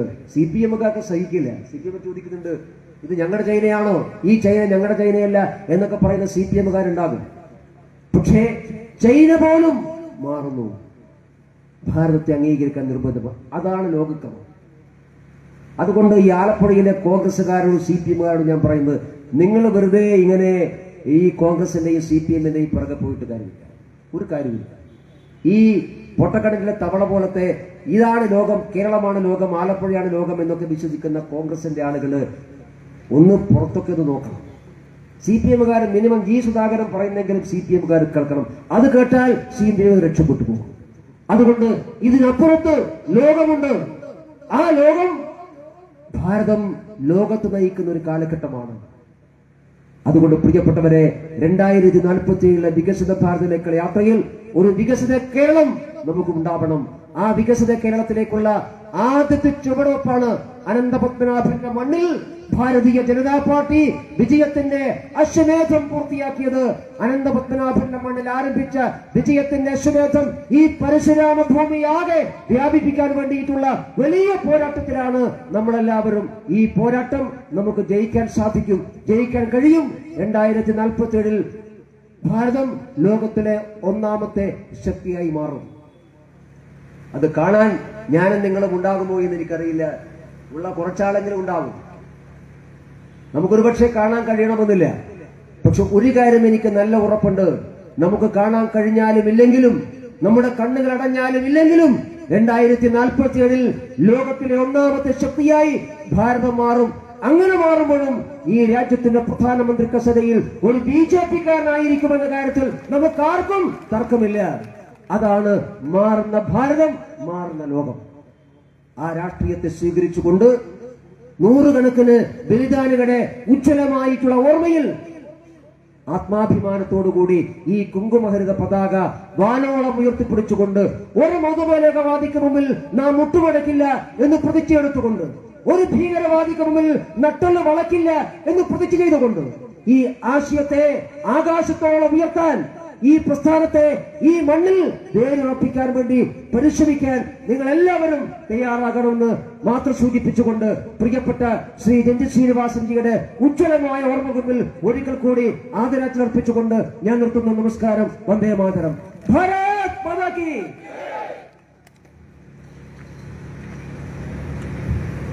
കൃതജ്ഞത പറയുന്നതിന് വേണ്ടിയിട്ട് പാർട്ടിയുടെ ജില്ലാ ജനറൽ സെക്രട്ടറി അരുൺ അനിരുദ്ധനെ ക്ഷണിക്കുന്നു.